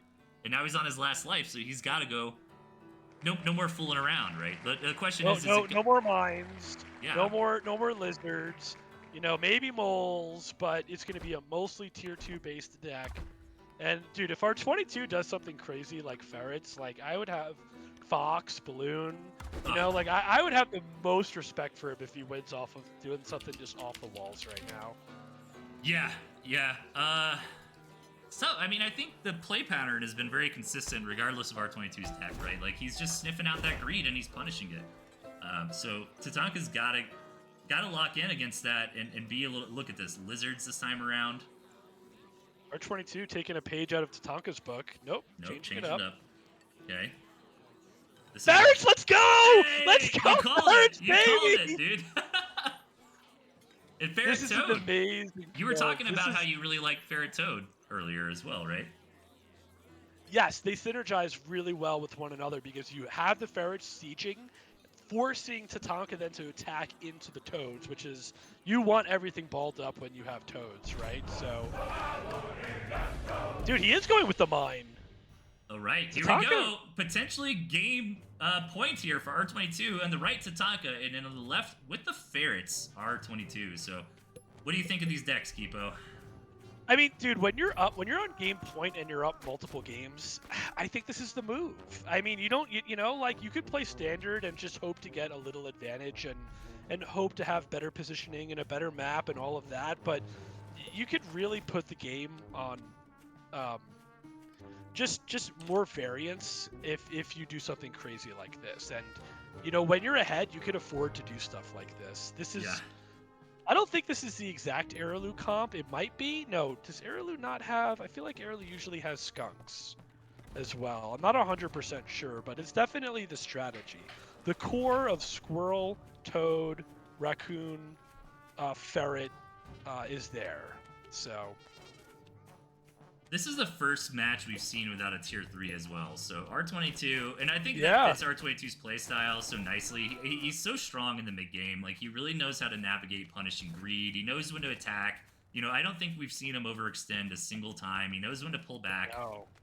So I think that the ferret and the high tier 2 count makes a lot of sense. Tatanka also going for like a Swiss Army knife of tier 2. Lots of tier 2s in there, cutting out the tier 1. I guess the flex slot of the second tier 1 you can count as the mine. Gonna open up with skunk versus raccoon. I kind of like raccoon better there, but we'll see how it plays out. Interesting to go with the skunk. I wonder if he's just wanting to be defensive. If I'm Tatanka, I want to play my game. Tatanka is so good at a strong economy mid game, and so if he can get Snake Skunk to leverage that, right, to cover tier 1, cover tier 2, and finally be able to get ahead on economy like Tatanka wants to do. Maybe he can leverage that into a game win. And Tatanka is scouting to see what tier 2 unit pops from those Warrens. Or He just R22, needs to yeah. have confirmation. Yes, he's not just standing there because he's taking a drink of water or something. Well, he might be doing that as well, but... So he did see... Yeah. R22 did see the snake, right? No, he saw the skunk. The snake hasn't popped yet. Nothing wrong with R22's comp, and honestly, if he can get the mine shot, that would be a huge advantage for R22, but the snake does come out. You have 3 raccoons. And a pigeon. So he's got the counter to the snake because he has the pigeon. And he has the early mill. I think R22 is in a good spot. Yeah. Again, these skunks from Tatanka, not quite the right. Unfortunately, there is a little bit of that poker aspect where you got to play with the limited information. I think it's hard to say going skunks first is ever wrong. You should assume a lot of tier 1, especially if you're going to be defensive. But R22 not going up too much on tier 1. Of course, adding that extra warren now. But he did scout that skunk early on, and R22 loves his raccoons, and raccoon pigeon we've seen is pretty powerful. Dude, he's playing a beautiful game. Yeah. He got those 4 raccoons out so quickly. He was able to get the mill and the farm, and now he's building up his tier 1. Every structure that R2 has built has been perfectly timed this game. Tatanka is going to have an army lead, but yeah. I don't know how much it really matters because he has so much firepower from those 4 raccoons. I think Tatanka's got the better army right now. He didn't pull the trigger, but you can't underestimate a handful of squirrels on the back end, right? And yeah, those raccoons can do a lot of damage, but we do have snakes. Of course, there are pigeons. But that doesn't mean the poison doesn't do anything. I think Tatanka's army at the moment looks good, but the fact of the matter is R22's got that farm in the back, right? So right, I don't know if he can really attack into him and kill him. He's going to keep R22 into his territory, going to prevent those raccoons from getting that extra money. He's thinking about it, man. He really is. He wants to, but to your point, he's like, I don't know. Like, maybe I've got it. Maybe I don't. Oh, that's a great ledge right there for those skunks. We have falcons out now, though, so the high ground isn't as important as it once was. Trying to get some skunk gas down. You're right. The 21 squirrels actually are going to make a difference. There's no AoE from R22. Some toes getting put in now. This is Tatanka's most important fight of the event, of the tournament. You can argue. One skunk goes down. Here's the engage. One skunk. The skunk is putting in some work, but we got 4 falcons in the air. 4 falcons in the air. No way Tatanka's taking this fight. R22 is crushing ahead. Ton of value in mines that are not going to have any impact on the fight whatsoever. And now he's got the pigeons killing everything. Beautiful game from R22. Yeah, Tatanka, I think, had a window, but I think that window was a little bit earlier. By the time he was ready to fight, there were toads, there were falcons, there was all kinds of stuff. And now we've got these ferrets that we talked about earlier. A little bit of a meme unit, quote-unquote, but not really. We have seen strong players utilize them very well, and this is exactly why, because Tatanka can't engage R22, and therefore R22 just sits here and is going to eventually destroy Tatanka's entire base with these ferrets. Right, it's like you choose to engage, you get smashed into by toads. You don't engage, you get sieged by ferrets. This is why Airlu's comp is so strong, because it puts players in these horrible positions. Ladies and gentlemen, that is it. R22 is a new Tooth and Tail champion. Well, dude, that last game was masterclass. It really, really showcased R22 as just a brilliant player. It was so well executed. To get the four raccoons out early, to try to get that extra food, to be building up your economy, to cut your tier 1 knowing you're not going to get attacked, and then to have the falcons come out at the perfect time. He kind of played Tatanka like a fiddle in that last game. Yeah, absolutely. Man, what a series. That was a fantastic way to end the season. So, man, I love a couple of things about that. I love that the aggressive player really got a lot of work done. I think that high-level Tooth and Tail sometimes can become that, like, let's sit at 16 farms and let's mass up falcons, and that's not as interesting, but, R22 just understanding, attack windows throughout the entire series and really understanding the right comp to come in and changing up the comp, changing with different units, with different strategies. But I think the anchor of the entire series from R22 was raccoons, and it was aggression and trying to punish those Yep. little greed things. And then also, I think he navigated some mid game builds and decision making a little better than Tatanka did. So big congratulations to R22 for making it into the Hall of Champions. Yeah, that was an incredible series. I mean, Tatanka is the scariest opponent. I mean, he's just won tournament after tournament after tournament, and R22's first time making it to the finals and just showing that he has such a good understanding of the game and that range of play from all the different builds to I'm going to go, right up to 9 lizards and be aggressive this game. Like just doing everything, Yeah. I'm not going to build a tier 3 and just have a deck with, Ferret and try to win the game early. He really showcased that he has such a good understanding of just how to use the map, how to use the various units with one another, and how to navigate a long series against the other best player in Tatanka. Yeah, amazing series, and to your point as well. I mean, he utilized every tier 1, right? In that, which is kind of huge. Love to see the Toads being so successful. Yep. And man, just he put in the work, and he was able to take the crown. And I'm so excited to see new people come up and make it to the finals and be able to join that Hall of Champions rather. And I'm really looking forward to how he's going to do next season. So, any final thoughts on that series before we move on to a couple of last things, and then we'll call it a stream. No, I mean I think just thinking back, I think Tatanka in those last couple of games, I think that there was a little bit of fatigue showing where his decision making was not super sharp. He was not reacting to everything. Like R22 was ramping up. Right. While it felt like Tatanka was sort of ramping down and okay, I'm gonna go back to my original game plan, the units and the composition that I know best, and I'm gonna try to be aggressive and I'm gonna use mines and I'm gonna attack in, and R22 really was just able to adapt and just continue the momentum and to continue to just sort of grow and evolve against his opponent. And I think that's what was able to, have him have such a decisive victory. Yeah. It was an incredible series. This is definitely one to remember. And congratulations to R22. You really put on a show, and it was really a joy to watch. Yeah. Congratulations to R22. Again, big shout out to QQ for continuing to put these things together, and Mochaccino as well did a lot behind the scenes. We had a lot of casters this season. I want to highlight, if you guys are a little bit hungry for Tooth and Tail, want to see some more content, there's definitely more VODs out there than just my channel. Let me pull up. If you actually join our championship Discord, we have a VODs channel there where people can go ahead and store things. So Jason Blade did a lot of casting this season. Thank you to him. Cars Mars as well. I believe Meek did some casting near the beginning. Yep, QQ, of course, always picking up some casting. Thank you to Sasha, who always comes in and does a little bit more of the deep dive analytics. We're kind of making this entertaining and a show, but Sasha, one of the best players as well, will often analyze videos like this. So I would be surprised if they didn't do that for the finals as well.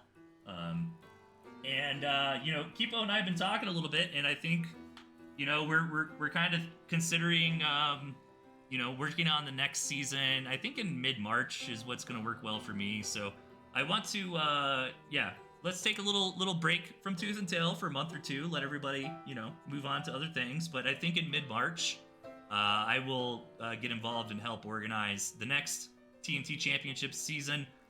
Big thing I want to do in the meantime is build a very robust Google spreadsheet. I'm a bit of a spreadsheet nerd. Surprise, surprise.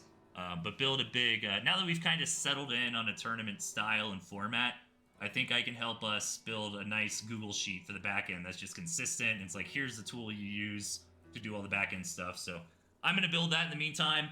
And yeah, I think we're going to start planning for another season around mid-March. I don't want to promise anything yet. I'm going to get some of the other organizers involved, see what people are thinking. But, man, we had a lot of, I got to say, me and Kipo especially, man, I know you had a blast this season. Just seeing everybody online, playing ladder, being able to do that kind of stuff. I mean, it's an awesome game that a lot of people, are very passionate about. It's a beautiful game. It's, RTS distilled. And while these tournaments are going on, everyone's playing, so it's the best time to hop in and get some games in. And there may or may not be, I don't know if you have any more information about this, Delphius, a patch to the game, which would bring this tournament mod that we're currently playing on into the game so that we could utilize it on ladder. And if that happens, I will be playing constantly. Because hopping into these lobbies and playing these no stakes games is fun, and catching up with people is fun. But, if I can get on ladder and start ripping games and start building, my points up, and, that would just be that would be awesome if they actually did that.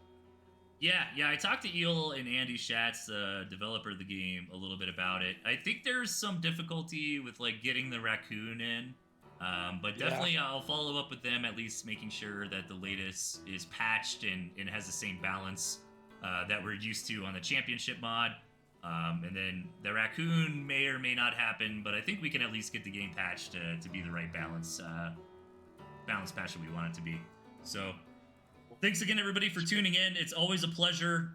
If anybody wants to make a quick event, we've had success for that. I think it's about time for a 2v2 tournament. I don't know about you, Kipo, but I think that would be a lot of fun. So if anybody's interested in organizing anything like that, you know where to find me on Discord. I'm always happy to help promote it, stream it, cover it, that kind of stuff.